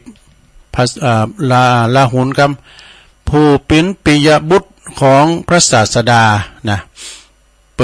อยากจะฮู้ว่าพระเถระนั้นจะโกเฮาหรือไม่นะจะโกไหมพระศาสดานั้นฟูงชนกล่าวขานกันว่าบ่มีหักบ่มีจังจะจริงหรือแค่ไหนหรือไม่นะจึงลงไปจำแรงเนาะแปลงลางเป็นพญาจ้างพิพญาจ้างใหญ่เนอะใจงงไปโลบลัดศีรษะโลบลัดหัวของพระราหุลเถระเจ้าแล้วก็ส่งเสียงอันดังขึ้นมาอย่างแห้งเลยนะพระราหุลนี่พระราหุลเถระเจ้านี่เปิ้นสำเร็จเป็นพระอรหันตาแล้วเนาะพร้อมทั้งปฏิสัมภิทาทั้งสี่เปิดก็บ่มีอันยังที่จะทำลายได้นะมีหยังที่จะมาทำลายกรรมกายของเปิ้นได้ฝ่ายพระสัมมาสัมพุทธเจ้าพระองค์ทรงหู้แล้วก่อนหน้านี้จึงตรัสว่ามารเธอจงฟังทางนี้เนอะนะเปิ้นถึงมารนะมารเธอจงฟังตอนนี้เนอะมารผู้อย่างเธอเนี่ยแม่จะมาเป็นแสนก็ตามก็บ่สามารถทำลายบุตรของเฮาได้เนอะเนี่ยบ่สามารถทำให้บุตรของเฮาต้องโกได้ทั้งบ่ทำให้เฮาตถาคตนี่มีหักมีจังได้นะเธอจงเปิดว่าเธอเป็นพยามารจะหาสิ่งใดที่ดีติดในกายวาจาใจของเธอบ่มีแล้วนี่บุตรของเฮานี่ปูนจากบ่วงแห่งมาร จึงตรัสเป็นคาถาว่านิถังคะโตอาสันตสีนะเป็นต้นแปลว่าบุคคลผู้มีความสำเร็จแล้วผู้บัสดุงผู้ปรารถนาตัณหานะผู้ปรารถนาตัณหา ผู้บ่มีกิเลสผู้ตัดลูกศรในภพแล้วอัตภาพนี้มีในที่สุดแล้วผู้ปรารถนาจากตัณหาผู้นั้นยึดถืออันยังนะเป็นผู้ฉลาดในลัทธิและบทหู้จักประชุมแห่งอักษรเบื้องต้นและก็เบื้องปลายผู้นั้นและเป็นผู้ที่มีสรีระในที่สุดเฮาเรียกว่าผู้มีปัญญาเรียกว่าเป็นมหาบุรุษดังนี้ พญามารได้ฟังแล้ว นะพญามารได้ฟังพระพุทธเจ้าแล้วทรงหู้แล้วทุกอย่างนะในที่ลับแล้วก็ที่แจ้งเปิ้นหู้โมทั้งในที่ลับทั้งที่แจ้งแล้วก็ที่มืดที่สว่างหู้แล้วแม้กระทั่งแสนโกฏจักรวาลและบ่มีหักบ่มีจังจึงเกิดความสลดใจว่าในความเป็นมารและก็ทำและได้ทำในสิ่งที่บ่ควรทำจึงละอายแก่ใจว่านะพญามารละอายแก่ใจแล้วข้าพระพุทธเจ้าทรงหู้การกระทำของตนเองดังนี้แล้วจึงถวายอภิวาทแล้วก็หนีไปนี่เรื่องนี้จบเรื่องพญามารเพียงเต่าอีเอวังก็มีด้วยประการรัชนีไปเขียนไว้นะก็ว่าไปซ้ำนะเนาะ อันนี้เรื่องพญามารในลงเนอะนะจบลงไปเอาละตอนนี้ไปนี่สดาญาโยมวันฮือก็สอหามาแล้วเนาะเรื่องนิทานก็จะสอมาแถมนะต่อไปนี่ตุลุงจะได้ประกาศข่าวสารงานบุญกันเนอะประกาศข่าวสารงานบุญ งานแลก็คือกำหนดการบำเพ็ญกุศลอุทิศถวายพระเดชพระคุณพระพุทธบาทพิทักษ์ชวลิตจารุวันโนปริญธรรม4ประโยคเนาะอดีตนั้นเปิ้นก็เป็นรองเจ้าคณะจังหวัดลำพูนอดีตนั้นก็เป็นเจ้าคณะอำเภอป่าซางนะแล้วก็อดีตเป็นเจ้าอาวาสวัดพระพุทธบาทตากผ้าพระอารามหลวงนะคือตั้งแต่วันที่4นะ4ถึง9 กรกฎาคมนี่ก็บำเพ็ญกุศลศพอุทิศถวายเวลา7 โมงนี่ก็มีการทำบุญ เวลา7 โมงก็ ทำบุญตักบาตรเนอะ ทำบุญตักบาตรถวายตอนเจ้า แด่พระเดชพระคุณเนาะแล้วก็เวลา 19:30 น.คือทุ่มครึ่งนั้นก็พิธีบำเพ็ญกุศลแสดงพระธรรมเทศนาแล้วก็สวดพระอภิธรรมทุกคืนเนอะในวันที่10นั้นเป็นวันสุดท้ายเนอะพิธีบำเพ็ญกุศลสัตตมวานเวลา7 โมงก็ทำบุญตักบาตรถวายอุทิศถวายแด่พระเดชพระคุณท่านเจ้าคุณพระพุทธบาทพิทักษ์เวลา9 โมงครึ่งเนาะแสดงพระธรรมเทศนานิพพานสูตรแล้วก็พระสงฆ์พิธีสวดพระพุทธมนต์ธรรมนิยามสูตรเนอะหมายความว่าถึงวันนี้เปิดก็ทำบุญกันคู่คืนนะปิ้นตำบุญไปนะเปิดก็มาปิ้นเจ้าภาพกันเนอะสดาญาโยมที่วัดพระพุทธบาทตากผ้า ในเมตตาบารมีธรรมพระเดชพระคุณเนาะถวายอาลัยที่เปิ้นได้ละสังขารไปแล้วก็วันที่10นี่เปิ้นก็จะปิดศพเนาะก็ที่วัดพระพุทธบาทตากผ้าเนอะไปกินไปทานกันเนอะไปทำบุญสัตตมวานกันพระจะมาเปิดโรงทาน มาเปิดโรงทานจะไปหับสังถ้าไปหับสังก็ชุดละ 1,000 บาทนะแต่ว่าหับเป็นผาไตรเนี่ยก็ชุดละ500 บาทก็แจ้งความจำนงหมายเนอะได้ถึงวันตีพระครูกัลยาณปริยัติกิจนะเลขานุการเจ้าคณะอำเภอเนาะ หรือว่าหลายตุนไปแจกความจำนงได้นะอันนี้ก็วัดพระพุทธบาทตากผ้าเนอะงานต่อไปวันที่10 กรกฎาคมเนอะเปิ้นก็จะมีโครงการธรรมสัญจรของคณะสงฆ์อำเภอเวียงป่าเป้านะเปิ้นก็จะมีเทศน์น้ำเทศน์ธรรมตั้งแต่เวลาบ่ายโมงถึง3 โมงเป็นต้นไปนะก็คือเปิ้นจะมีการทำบุญตักบาตรข้าวสารอาหารแห่งตัวปุ้นวันที่10นี่ก็จะมีที่วัดโป่งเทวีเนอะโป่งเทวีนี่เปิ้นก็จะมีของแก้วอารามทั้ง3ไปฟังเทศน์ฟังธรรมการแสดงธรรมโดยพระครูอภิวัฒนวิกรมเนอะในวันที่10นะพี่น้องทางเวียงป่าเป่าเนอะ วันที่10เนี่ยก็ไปฟังเทศน์ฟังธรรมกันวันที่24กรกฎาคมก็ที่วัดสันมะเข็ดเนอะพระครูอดิศัยธรรมโมภาสเป็นองค์เตศวันที่8สิงหาก็ที่วัดห้างต่ำพระครูไพบูลย์พัฒนานุรักษ์เนอะเป็นองค์เตศวันที่15สิงหาเนอะที่วัดป่าเงะก็ท่านพระครูครูบาชัยปัตตภีเนอะที่เป็นองค์เตศเนาะแล้วก็วันที่30สิงหาที่วัดสันตุนเปาพระครูปฏิภาณธรรมทินครูบาดอยเป็นองค์เตศนะวันที่7กันยายนก็ที่วัดหนองบัวพระมหาสมชาตินันทธรรมิโกเนี่ยเป็นองค์เตศเนาะสุดท้ายวันที่ในวันที่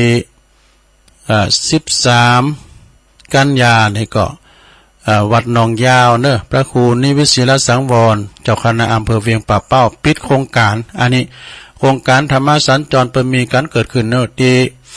คณะสงฆ์อำเภอเวียงป่าเป้านะแล้วก็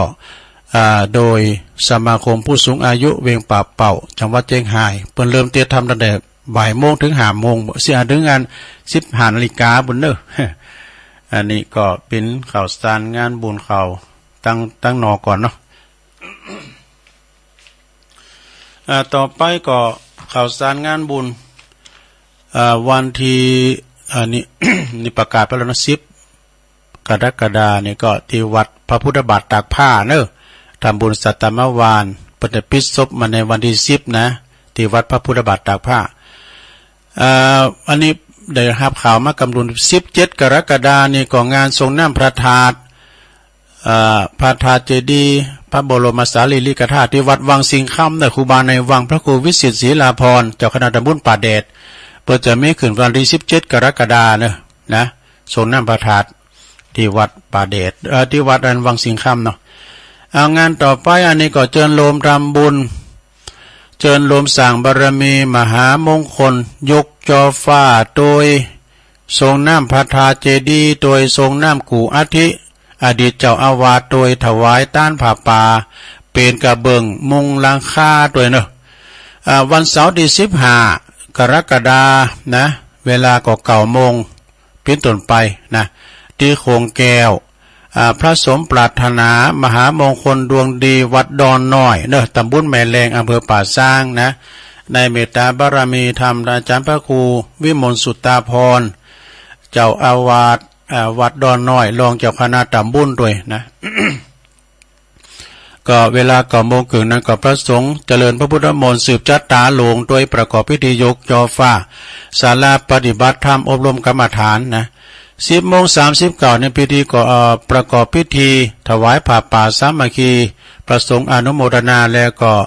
ปฏิบัติธรรมตั้งจิตอธิษฐานแผ่เมตตาหายทุกข์หายโศกหายโรคหายภัยตามสมควรแล้วก็รับงานของมหามงคลที่ระลึกด้วยนะพิเศษพิธีเนาะ11 โมงก็ถวายภัตตาหารเพลที่วัดดอนน้อยเด้ออันนี้นะวัดดอนน้อยเพิ่นจะมีงานทรงน้ำทาโดยยกจอฟ้าโดยหลายอย่างเนอะนะก็ไปกินไปทานกัน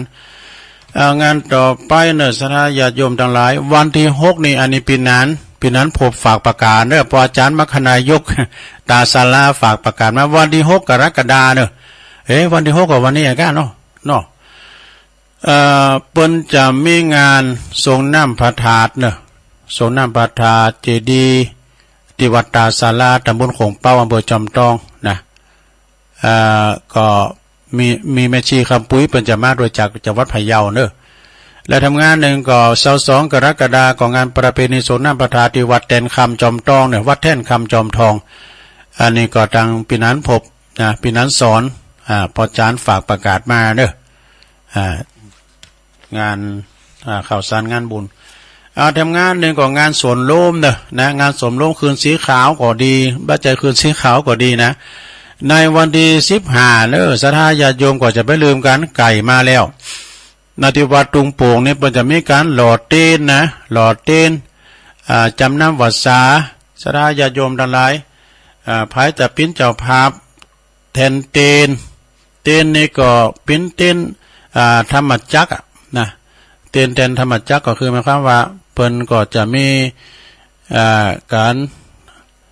สดาญาติโยมทั้งหลายให้ปูชาแผ่นละ20 บาทนี่ก็เนอ แผ่นละ20 บาทแล้วก็สดาก็ไปปูชากันได้เนอในวันที่15สดาญาติโยม15นี่ก็ปาเปิ้นว่าต่างคุณต่างไปกันว่าไปปากันพุ่นน่ะนะสำหรับรถ ต่างตนต่างไปต่างคุณต่างไปกันอันนี้มาละอันนี้ก็ประกาศว่า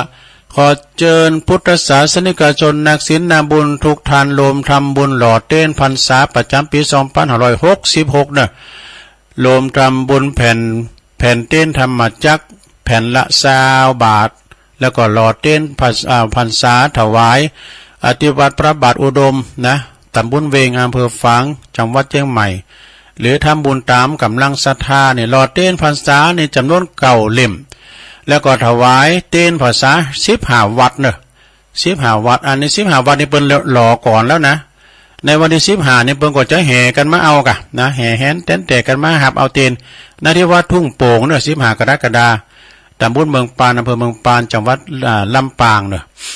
เวลาก็กำหนดการก็8 โมงเป็นต้นไปเนอะเปิดโอกาสให้ศรัทธาญาติโยมได้หล่อเต้นตามอัธยาศัยนะไปปูชาหน้างานบุกระไดนะโลกเนอะไปปูชาแล้วก็เอาไปจ่อมนะไปปูชาแผ่นนี่ก็เอาไปจ่อมเตียนหม้อน่ะแล้วเขาก็ไปตักหล่อ3เต้นนี่ก็ตักให้คำบอยนี่ก็ตักได้หล่อ3 เต้นนี่กันเนาะลองไปพอเด้ออย่างกูปีน่ะนะที่วัดตุงโป่งเวลา11 โมงก็ถวายพระทหารเพลเนอะเวลา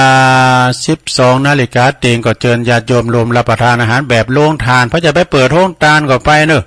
ไปเปิดโรงทานจะไปหับอย่างต่างๆก็เชิญได้เวลา13 นาฬิกาประกอบพิธีนะถวายเต้นก่อนเนาะ15 วัดนะ15 วัดแล้วก็เวลา13.39ประกอบพิธีหล่อเต้นพรรษาเนอะจำนวน9 ลิ่มนะเวลา15 นาฬิกาก็เสร็จพิธี3 โมงเสร็จพิธีละนะเสร็จสิ้นพิธีการกำหนดการเดินทางไปทำบุญถวายต้านเต้นภาษาอำเภอฝางจังหวัดเชียงใหม่ณวัดพระบาทอุดมนำบ่อสาวาอำเภอฝางวันที่13 สิงหาคมษาแล้วก่อนนะกำหนดการเนี่ยเวลา9:30นี่ก็ถวายเต้นจุดแรกก็ที่วัดห้วยงูในอำเภอฝางเวลา11 โมงก็ถวายเพลที่วัดพระบาทอุดมนะเวลา12 นาฬิกาก็เชิญศรัทธาญาติโยมรับประทานอาหารกลางวันแบบโรงทานแบบบุฟเฟ่ต์ นอกที่วัดพระบาทอุดมนะ14 นาฬิกาบ่าย 2 โมงเนี่ยประกอบพิธีถวายเต้น9 ลิ่มนะถวายเต้น9 ลิ่มแล้วก็9 วัดที่วัดพระบาทอุดมท่านใดอยากจะรวมทำบุญรวมทำบุญกับกิจกรรมอันเป็นมหามงคลดังกล่าวก็สามารถรวมทำบุญได้ที่ธนาคารกรุงไทยนะสาขาประตูชัยจือบัญชีโครงการพัฒนาการศึกษาโรงเรียนขนาดเล็กอำเภอเมืองปานจังหวัดลำปางเนอะเปิ้นว่าหมายเลขนะหมายเลขบัญชีเปิ้น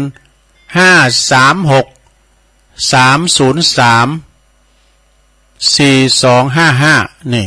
อันนี้เลขบัญชีปะนะ536-303-4255เนอะเปิ้นว่าหมายเหตุปีหน้า2567เจิญโลมประกอบพิธีหล่อเต้นในพื้นที่อำเภอเวียงป่าเป้าที่วัดพระนอนม่อนจอมผออำเภอเวียงป่าเป้าจังหวัดเชียงรายเนอะกำหนดพื้นที่ในการถวายวัดในเขตประทางอีสานนู่นนี่นะ9 วัดด้วยกันนี่นะปี2567นี่นะไปภาคอีสานนี่กันมั้ยเนาะอันนี้ก็ข่าวสารงานบุญข่าวแหลกเนาะแล้วก็งานต่อไปศรัทธาญาติโยมทั้งหลาย วันที่19-21-22เนอะงานประชุมออกเมนงานออกเมนประชุมเพลิงศพพระครูสังฆรักษ์สมบัติอภิลัมมณีโยเนอะอดีตเป็นเจ้าอาวาสวัดเหล่ายาวไต่นะตำบลเหล่ายาวอำเภอบ้านโฮงในวันที่19นั้นก็จะได้อาราธนาสรีระลางอะไรดวงวิญญาณของตันคืนสู่นอนพระศาสตร์เมตรใหม่นกฮัสดีลิงแล้วก็ทำบุญกัน3 วัน 3 คืนนะโยมเนอะวันที่22 กรกฎาคมนั้นก็เป็นวันประชุมเพลิงศพเนอะไผที่อยู่ละแวกไก่เคียงหรือว่าไผที่เคารพนับถือ ก็ดีเนาะพี่น้องศรัทธาญาติโยมก็ไปโลมกินโลมตาลโลมส่งสการตั้นขาปล่อยล่อเนอะ19 ถึง 22นะตุลุงก็อยู่ไปนอนบนนะไปช่วยการช่วยงานเปิดมีคุณูปการแก่วัดแก่ว่าแก่พระศาสนาด้วยนะ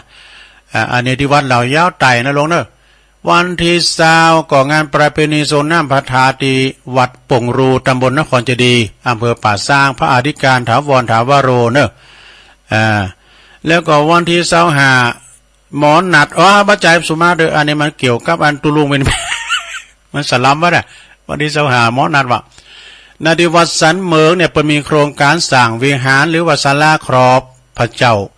พระพุทธชินราชเนอะศรัทธาเนอะเพื่อจะเป็นศาลาครอบนะคือว่าพระพุทธรูปเจ้าพระพุทธชินราชนี่เปิ่นประดิษฐานอยู่บนวิหารก็จะบีดบังกันเนาะ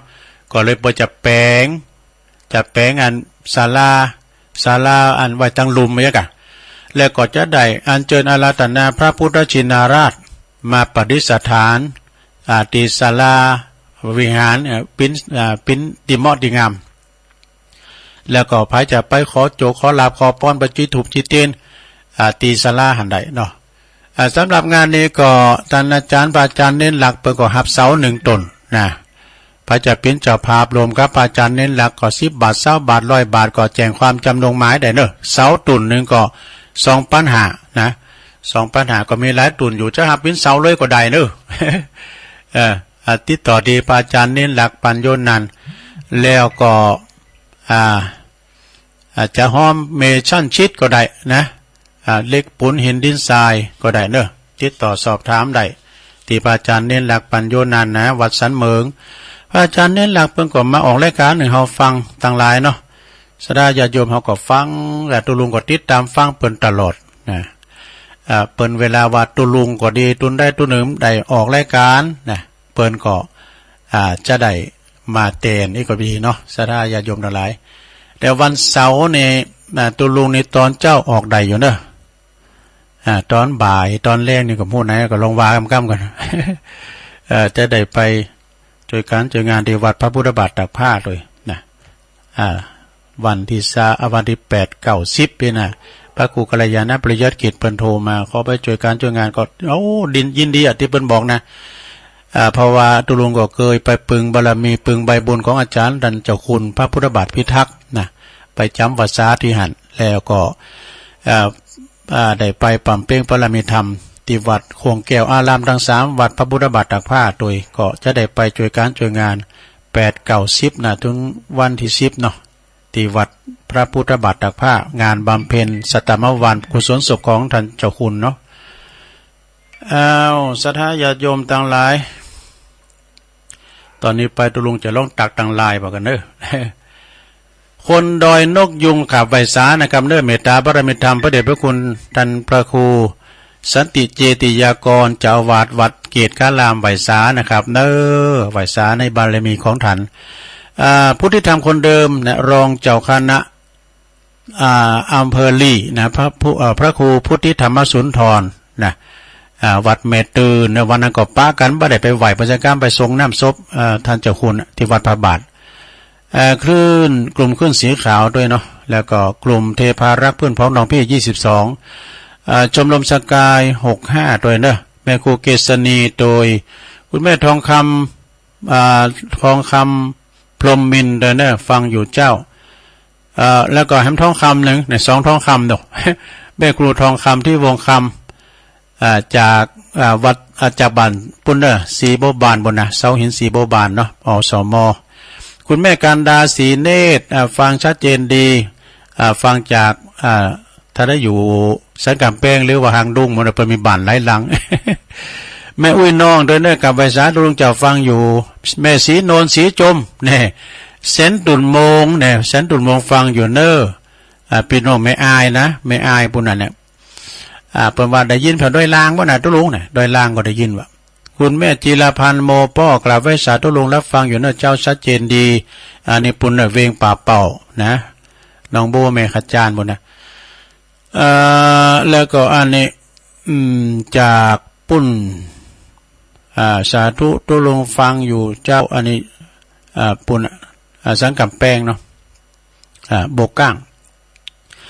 แม่แดงอัมพรเต็นดอกไม้จอมตองฟังอยู่เจ้าสาธุไหวสาอันนี้โยมปุ้นโยมกรกามลนะเปิ้นอยู่ปุ้นปุ้นนะบ้านเนี้ยก็ อยู่ปุ้นนะสันกำแพงกันเดี๋ยวกันเนอก็ลืมไปละฟังอยู่นะสวดมนต์ด้วยแล้วดีละแม่สุทัศน์ดีโมนฟังอยู่เจ้าอันนี้อยู่แสนพรมทุ่งปีแสนพรมทุ่งปีเนาะคุณแม่ศิรินทิพย์บุญเลิศอันนี้เปิ้นฟังอยู่ตั้งกรุงเทพชัดเจนดีพี่อายใต้โหบรรจงกันทวงเนอะนำดิบเนอ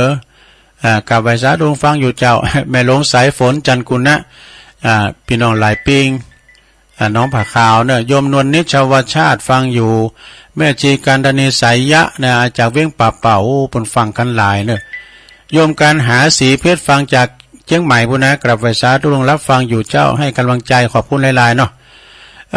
โยมยุพินหอมอาลาปีน้อยเนอะแม่ปีน้อยจากแม่โยกน่ะสารากลางจังหวัดเชียงใหม่เนอะฟังอยู่เจ้าสาธุพี่ไอ้นิกรชายน้อยนะเปิ้นอยู่น้องหล่องฟังอยู่ครับไหวสาธุลุงครับนะผ่องสีแก้วฟั่นจากสันกำแพงเนาะสันกำแพงในเปิ้นอยู่บ้านของดอยซิวก็ฮะเนาะลุงทอนก็หายไปเนี่ยลุงทอนมาห้องเพลงเจ้าอธิการวิชาสุจินโนเนอตุปีชาเฮาปุ้นวัดป่าตานเจ้าคณะตำบลโมงน้อยเนาะโอ้วันนั้นก็ป้าอาจารย์สุทัศน์เนออาจารย์สุทัศน์การทวังนะปอจานวันนั้นก็ไม่ได้อู่กันดีนะป้ากันที่วัดพระบาทนะไอ้บารมีวางใจชิดไหวสาตุปียองสุดหล่ออุ้ยวันนี้กินข้าวลำดำแล้ว แล้วก็แม่การคุณแม่เดือนเพ็ญทิมหวางเนอะอันนี้อยู่น้องหานนำบ่อหลวงฟังอยู่ทุลุงเจ้าบุญส่งจากลำปางฟังอยู่พระอาจารย์นิพนธ์นะจากวัดพระธาตุดอยสะเกษไหวสานะครับเนอะแม่จันสมฟังอยู่ร้านพัฒนันนะโยมพัฒนันแท้ตั้งหรือว่าวิจิตรไพศาลนะเนาะแม่นีก็เดียวกะแม่นีอันนี้จากพี่น้องป่าสร้างแล้วก็บ้านสวนดอยหล่อปีนันผลเด้ออันนี้ก็เป็นรายชื่อพี่น้องศรัทธาที่เปิ้นได้ฟังอยู่นะฟังรายการอยู่แล้วก็เปิ้นโทมเต้นแล้วก็ตักตังลายเฮ้นะเนาะขอบคุณหลายๆนะที่เปิ้นเขียนลายมาฉะนั้นศรัทธาญาติโยมเนาะตอนนี้ก็จะเป็นบรรยากาศแล้วเนอะเปลี่ยนบรรยากาศของศรัทธาได้โทรกันมาเนาะจะว่าฟังอยู่ตอนไหนแจ้งผลการหับฟังก็เอามาพอให้พอดีจะไปยาวให้เจริญปองเจ้ากาไวสาเจ้าตุลุงยองยายน้อยกาดนัดเนาะไม่น้อยอยู่กับบาดปักผ่าทีนั้นไปนอนบุกะนั่นสับขึ้นแล้วเจ้าทะเลงนะหามุกมาเนาะก็เลยทุกเจ้าตักบาตรแล้วก็ปิดบ้านนะเจ้ายายก็กินก้อนไว้นี่กล่อมๆนะเจ้า11นี่นะลืมตาดูโลกนับว่าเป็นโจกเงยโปนเตนาพอจือคำเพนตานจือคำมาพี่น้องนันกาสี่คนเนอเจ้าเป็นคนที่3ปีชายเป็นเจ้าอยู่เว้งปากเป่าจังหวัดเชียงรายอยู่กับครูบาศรัทธาทั้งหลายอยู่ที่ฝ่ายอยู่กับบาทเจ้าอยู่แต่เป็นเน้นประเคนขับเขากับครูบาเจ้าผมมาวันที่2กรกฎาได้มรณะแล้วเจ้า65ปีพี่น้องหนุ่มเฒ่าละจากหมู่เฮาแล้วกาได้45ฐานนับว่าซาบาดมาแต่เป็นเล่นหน่อยหมู่เฮาศรัทธาน้ำตาอาบย่อยเป็นห่วงเป็นหน่อยอะไรให้จะสั่งสอนเล่นหน่อยทั้งหลายตั้งแต่นี้ไปผมใส่ลุ่มแล้วเจ้านายเฮยเจ้าตั้งยอมวันละกสาธุหมอนะคืนหมอเนี่ยเจ้าภาษาไทยแปลว่าข้องคอเนี่ยเจ้าโอเคสาธุสายต่อไปเจริญปอน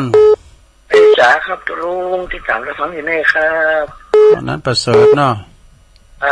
วันนั้นประเสริฐชัดเจนเนาะน้อยกับ ครับเชิญครับมันนาแดงนั่นหน่อยจังนั้นครับนานยินดีเนอะจะร่วมเสียครับกำลังใจทุกท่านครับขอบคุณคนนั้นประเสริฐขอรู้ดีๆไม่ใช่ไปวันนี้ครับลูกคนใส่เสื้อปอกต่อด้วยครับแล้วสาธุนาน้อยนาแดงตัวแทนพี่น้องนานเลยนะอ้าวเจริญปอนแล้วนี่รักอ่ะจับแม่สาเจ้าตะลุงโอ้แม่สีท่อนะก็วันเน้นรักว่ะน้องโบชัยปราการเนาะเจ้าชัดเจนนี่เนอะพระบาทอุดมเจ้านี่โอ้เดี๋ยวชัยปราการเนาะเจ้าไม่สาเจ้าตะลุงสาธุสาธุอ้าวชัยปราการมาแล้วมึงฟังอย่างมาเถอะเจริญปอน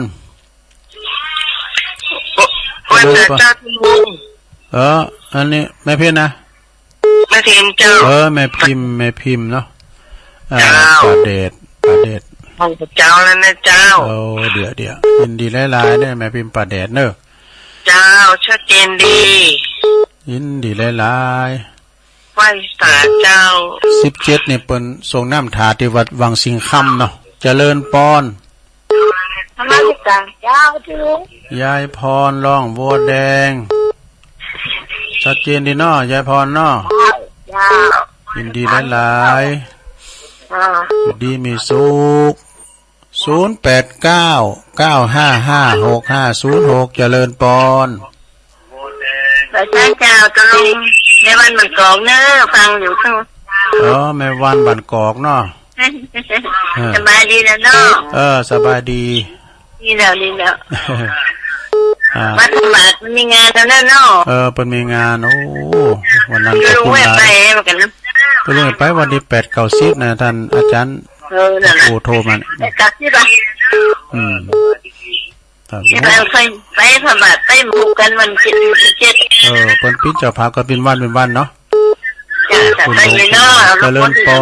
เจริญปอนก็เปิ้นก็มีกันกูคืนเนอะสถาไปกันกูคืนก็ได้เนอะพระจะไปปิจภาพสังก็ชุดละ 1,000 บาทผาไตรนี่ก็ชุดละ500 บาทเนอะเจริญปอนนมัสการเจ้าแม่ฟังอยู่เนอะแม่สุกแก้วเนาะเจ้าสีโพธารามมาแล้วเจ้าลุงอย่างมานั่นนะ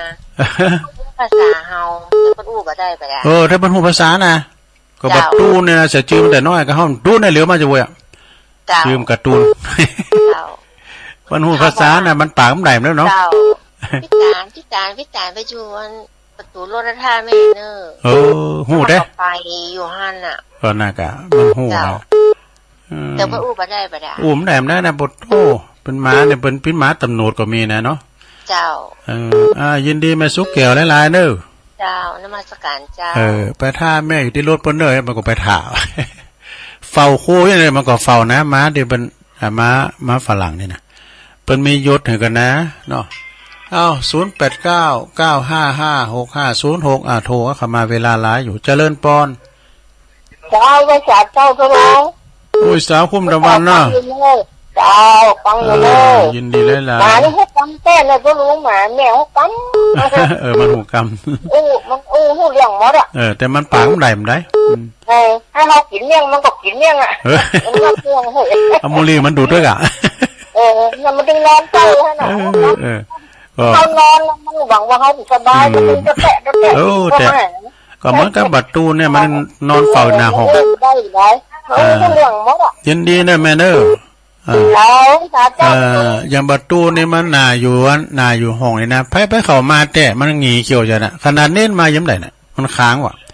เจริญปอนไม่สาเจ้าตุลุงไม่สาวรักนะเจ้ามาแล้วแม่สาวรักชัยปราการเนาะเจ้าฟังอยู่นะเจ้าตุลุงดีกว่าเจ้าไว้สาเจ้าเจริญปอนเนอะวันที่วันเสาร์วันอาทิตย์จะทำนะวันเสาร์เจริญปอนเจ้าไว้สาเจ้าตุลุงแม่เอื้องไพรเจ้าอันที่ลุงเจ้าแหมนี่แน่มันดีแท้ตุลุงเยอะเลยเจ้าแต่ก่อนไม่กินไปตานแม่เมื่อคืนเนี่ยมันไปคาบรถที่ประตูคนไหนได้กะมันถึงออกไปเหวก็มาสบายถ้าเราสมแม่เขาโตเขาเต่าเนาะ มันนั่งมองเห็นผลเนี่ยมันก็เป็นโหงห้าเนาะนี่เนาะมันก็ฮักทองนะทุลุงแม่น่ะเจ้าไว้สาเจ้ายินดีเนอะแม่เอื้องไพรชัยยองวันนั้นก็มนนันฤาษีเนาะมนฤาษีเปิ่นบรรเลงที่วัดพระบาทวันนั้นนะดนตรีปืนเมืองไปยุกมนฤาษีกันเนาะเจริญปอนครับท่านพระคุณเจ้าขอกราบแทบด้วยไว้สาและเมตตาธรรมท่านเจ้านะครับที่ได้ฟังน้ำฟังธรรมปฏิธรรมคำสอนวันนี้ก็มีสาระแก่นสารเล็กๆน้อยๆก็ยังใจประโยชน์ได้นะท่านพระคุณเจ้าครับก็ขอไว้สานะครับได้แสงสว่างด้านปัญญานะครับได้รับประทานอาหารเจ้าคือธรรมะวันนี้นะครับท่านพระคุณเจ้าครับไว้สาด้วยความเคารพครับโอ้ขอเจริญพรเนอะปนานเนอะอันนี้ปนานสายยันเนอะอย่างหนึ่งสารปีนะโอ้เปิ่นมาเจียมนะขอบคุณหลายๆปนานเนอะนักปราชญ์ทำทันหนึ่งนะเจริญพรเดี๋ยวเข้ามาใหม่ตุลุงเจริญพรแล้วนี่เอาใหม่เจริญพรมาสาเจ้าลุงแม่ยังแม่ปลาวันอะไรสาเจ้าแม่ปลาเนาะเจ้าแม่ปลาท่าไหลซ้ายเนาะเจ้าเลยท่าไหลซ้ายสาเจ้าเดี๋ยวขอบคุณหลายๆแม่ปลาเด้ออำเภอแม่ท่าเนาะคนก็ฟังกันอยู่เจริญปอนครับไว้สาครับอันนี้ปีนั้นนะครับปีนั้นจันบ้านห้วยปิงอำเภอสมจันทร์ปีนั้นจันมึนแล้วนะแกเนี่ยน้ำเด็ดโทรมาครับไม่ได้ถูกครับฟังอยู่ครับเดี๋ยวนะทุ่งโอจ้างเนาะครับผมฟังรายการฟังสถานีไหนเนี่ยปีนั้นลี่ครับลี่พอเปิดแล้วเดี๋ยวครับเดี๋ยวส่วนมากก็อยู่ฟังที่ดอยหล่อครับก่อนนี่กะนี่กะขอบคุณเป็นนานหลายๆเนอะจันเป็นนั้นจันสาธุนี่ตัวแทนพี่น้องพุ่นเนอร์ตุงโหดจ้างพุ่นเนี่ยมันจะของไก่นะหวยปิ้งนะหวยปิ้งทั้งสายเจริญปอนไว้ซาครับลุงคงปัญญามันแสนเนอะทีมงานทำมาใครเครียดมาละไอพงครับฟังนะครับผมไอพงบันแซมเนาะก็ฟังด้านเปิดแล้วครับไปเป็นอย่างก่อนเดี๋ยวนี้เต้นแล้วครับแต่แล้วฟังมูลดีใจดีเนาะเป็นกำลังใจให้ลุงเนอะขอบคุณไอพงสบายดีแล้วดีใจหน่อยลุงสบายเนาะขอบคุณในพงเนอสาธุประจำปรมมงคลมนชีพเด้อปรลงรวยเฮานะน้องเงิกเจริญปอนไหวสาจะลงคุณถาบกแป้งเนาะจ้าอยู่ดีมีสุขจะลงเนอยินดีหลายๆเนอสาธุสายต่อไปเจริญปอนเจ้าจะลงแม่สุธาระเจ้า15ประกันเนาะแม่น่ะแม่สุทัศน์ดีมูลอันที่หาไปเนาะไปหาแม่ฟองด้วยกันเด้อไปด้วยกันแล้วเนาะไปด้วยกันเนาะขอบคุณเด้อแม่สาธุทำสายหนึ่งเจริญปอนไม่เพ่นะไม่ชัดเจ้าว่าไปเลยแสงไฟสว่างจ่าจะสว่างใจสว่างตาด้วยแสงไฟสว่างจ่าได้แสงธรรมเจ้าฟังข้าจีนด้วยกันจ่าจะลุงเด้อจำได้ปันป้อนยังไงเนี่ยเรียบร้อยแล้วจ้ะแล้วหยาดน้ำอะไรเนี่ยเรียบร้อยแล้วเนาะหยาดน้ำไปเลยเนาะปันป้อนเจ้าเรียบร้อยเจ้ายินดีหลายๆนะตุลุงก็ปั๊มเปื้อนวานแล้วฮะปอนแล้วมันขี้ลืมนะตุลุงนะอำเซมือกะเจริญปอนเจ้าตุลุงฟังอยู่เนอเมื่อน้ำได้ฟังแม่ยังอยู่แม่แรงเพื่อแม่แม่แรงแม่นิ่วเนาะเจ้าแม่นิ่วแม่แรงแม่อายวันนี้ก็ลูกปลายไปเอวทำได้แม่อายส่วนคนต้องการพี่ยัง ตัวลุงสูตรเผลอแล้ว ลุงออก2 วันเนาะวันนี้แน่ วันพุธในฟังตัวพี่เก่งก่อนนะซบหานเปิดมาเข้ารายการตัวลุงมาวันเสาร์ปะกะยกวัดมาบ้านเนาะยินดีแม่นิ่วเนอแม่นิ่วแม่แรงเนาะวันเสาร์ก็วันเสาร์ก็มีกิจกรรมอะไรก็ได้เตะทำแม่สาวลักษณ์เนอะวันเกิดแฮปปี้เบิร์ธเดย์ลูกบ่าวบนเจริญปอนเจ้าอาจารย์ยังดีไม่โทรนะเจ้าโอ้แม่ลี่ก็ให้ไหนตาได้ช่องมาได้โทรหาอาจารย์เมืองได้ค่ะเจ้าแม่ลี่ขอโทษอาจารย์เจ้าเป็นยังยินดีแล้วล่ะเนี่ยแม่ลี่เนอะเจ้าเดี๋ยวนี้บูมมีหลายปีเนาะทั้งโอ้หลายปีไปตานตีนประจำเตียนที่เขาจะรอเตรียมดีเนี่ยว่าออมไปก็มาบัญชีไปหาทุกยินดีเนอะเจ้าสาธุเบตังป้อสมบัติแม่บุญพิมพ์ตเนอช่างเคียนเจริญปอนแถมสายสุดท้ายกำลังสาเจ้าพระองค์ฟังอยู่นะเจ้าอ๋อแม่สายทองมาปิดท้ายเนาะเจ้าเจนดี91.5ไม่รีบได้ยินเมินไปกะแม่ลิ้นได้ยินเมินละได้โทรหาเจ้าเปิดฟังอยู่เนี่ยฟังอยู่เนาะพระธรรมแม่เกี่ยวเด้อแม่เกี่ยวยะวาเจ้าแม่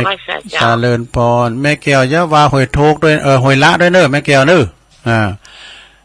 ขอโทนสายกันเนอะสถาเวลาตุลุงจบพอดีก็เดี๋ยวฟังท่านพระครูอภิวัตต่อเนอะต่อจากตุลุงเนี่ยนะแม่น้อยกาดนัดบ้านดอนโลงไปมาเป็นไปนอนวัดพระบาทเด้อตุลุงอีกไปนอนวันที่8พุ่นนะวันที่8ไปนอนพุ่นเนาะแล้วก็แม่ป้อประเสริฐเมืองนานเนอะป้อประเสริฐเนี่ยตัวแทนเมืองนานนะขอบคุณปนานเนอะปนานแม่สีทอนหนองบัวชัยประการเนอะแม่พิมพ์ป่าแดดยายพรหล่องวัวแดงสันกับแป้งเจียงใหม่แม่วันบันกอกเนอะแม่วันแม่สุแก้วศรีโพธารามสารปีอุ้ยสาวคุ้มตะวันเนอะแม่สวรักษ์ชัยประการนะแม่ทลบชัยประการแม่เอื้องไพรชัยยองเนอะจากดุงหรือสีและปนานสายยันอย่างหนึ่งสารปีโอ้ขอบคุณปนานเนอะที่โทรมาแจมกันนะมันไม่หยอดได้ก็ดีใจละแม่ปาทาหลายสายจากอำเภอแม่ทาเนอะปนปีนั้นจันจะหอยปิงตัวแทนพี่น้องตุงโฮจ้างเนอะไอพงบันแซมนี่โอ้ขอบคุณไอพงเนอะคุณเฒ่าบกก้างแม่สุทัศน์ดีมูลแสนพรมทุ่งปีปานนั้นก็จะไปหลอดเต้นเหมือนกันแม่เพนขาวเตี้ยอันนี้ก็คนสู้ชีวิตเนอะแม่นิ่วแม่แหลงแม่อายแม่ลี่ห้วยโทกโลห่างไปหมื่นแม่สายทองมาปิดท้ายหวยการตัวแทนหมดได้สาวสายเนอะขอบคุณเนอะกูเสียงกูสายปุ้นวันพัดมาปะกันแถมวันพัดวันเสาร์กะวันเสาร์มาปะกันแถมวันเสาร์ก็จะยกวัดมาบ้านแล้วก็เด็ดทำที่วันเสาร์นะวันนี้ก็ขอโชคดีมีใจเด้อตัวลงมาวันนี้ก็อุพิษอุถูกนะปั๊มเปื้อไปขอสุมานะมันเป็นอันปกติของตัวลุงละลุงลืมบอกไอ้นะวันนี้ก็มาติดนับได้ทำสถาฟังวันเสาร์ก็มาปากันแถมโชคดีมีใจเหมือนกันจุคนจุตาเนอจัตตารุธรรมาวัฏันติอายุวันโนสุ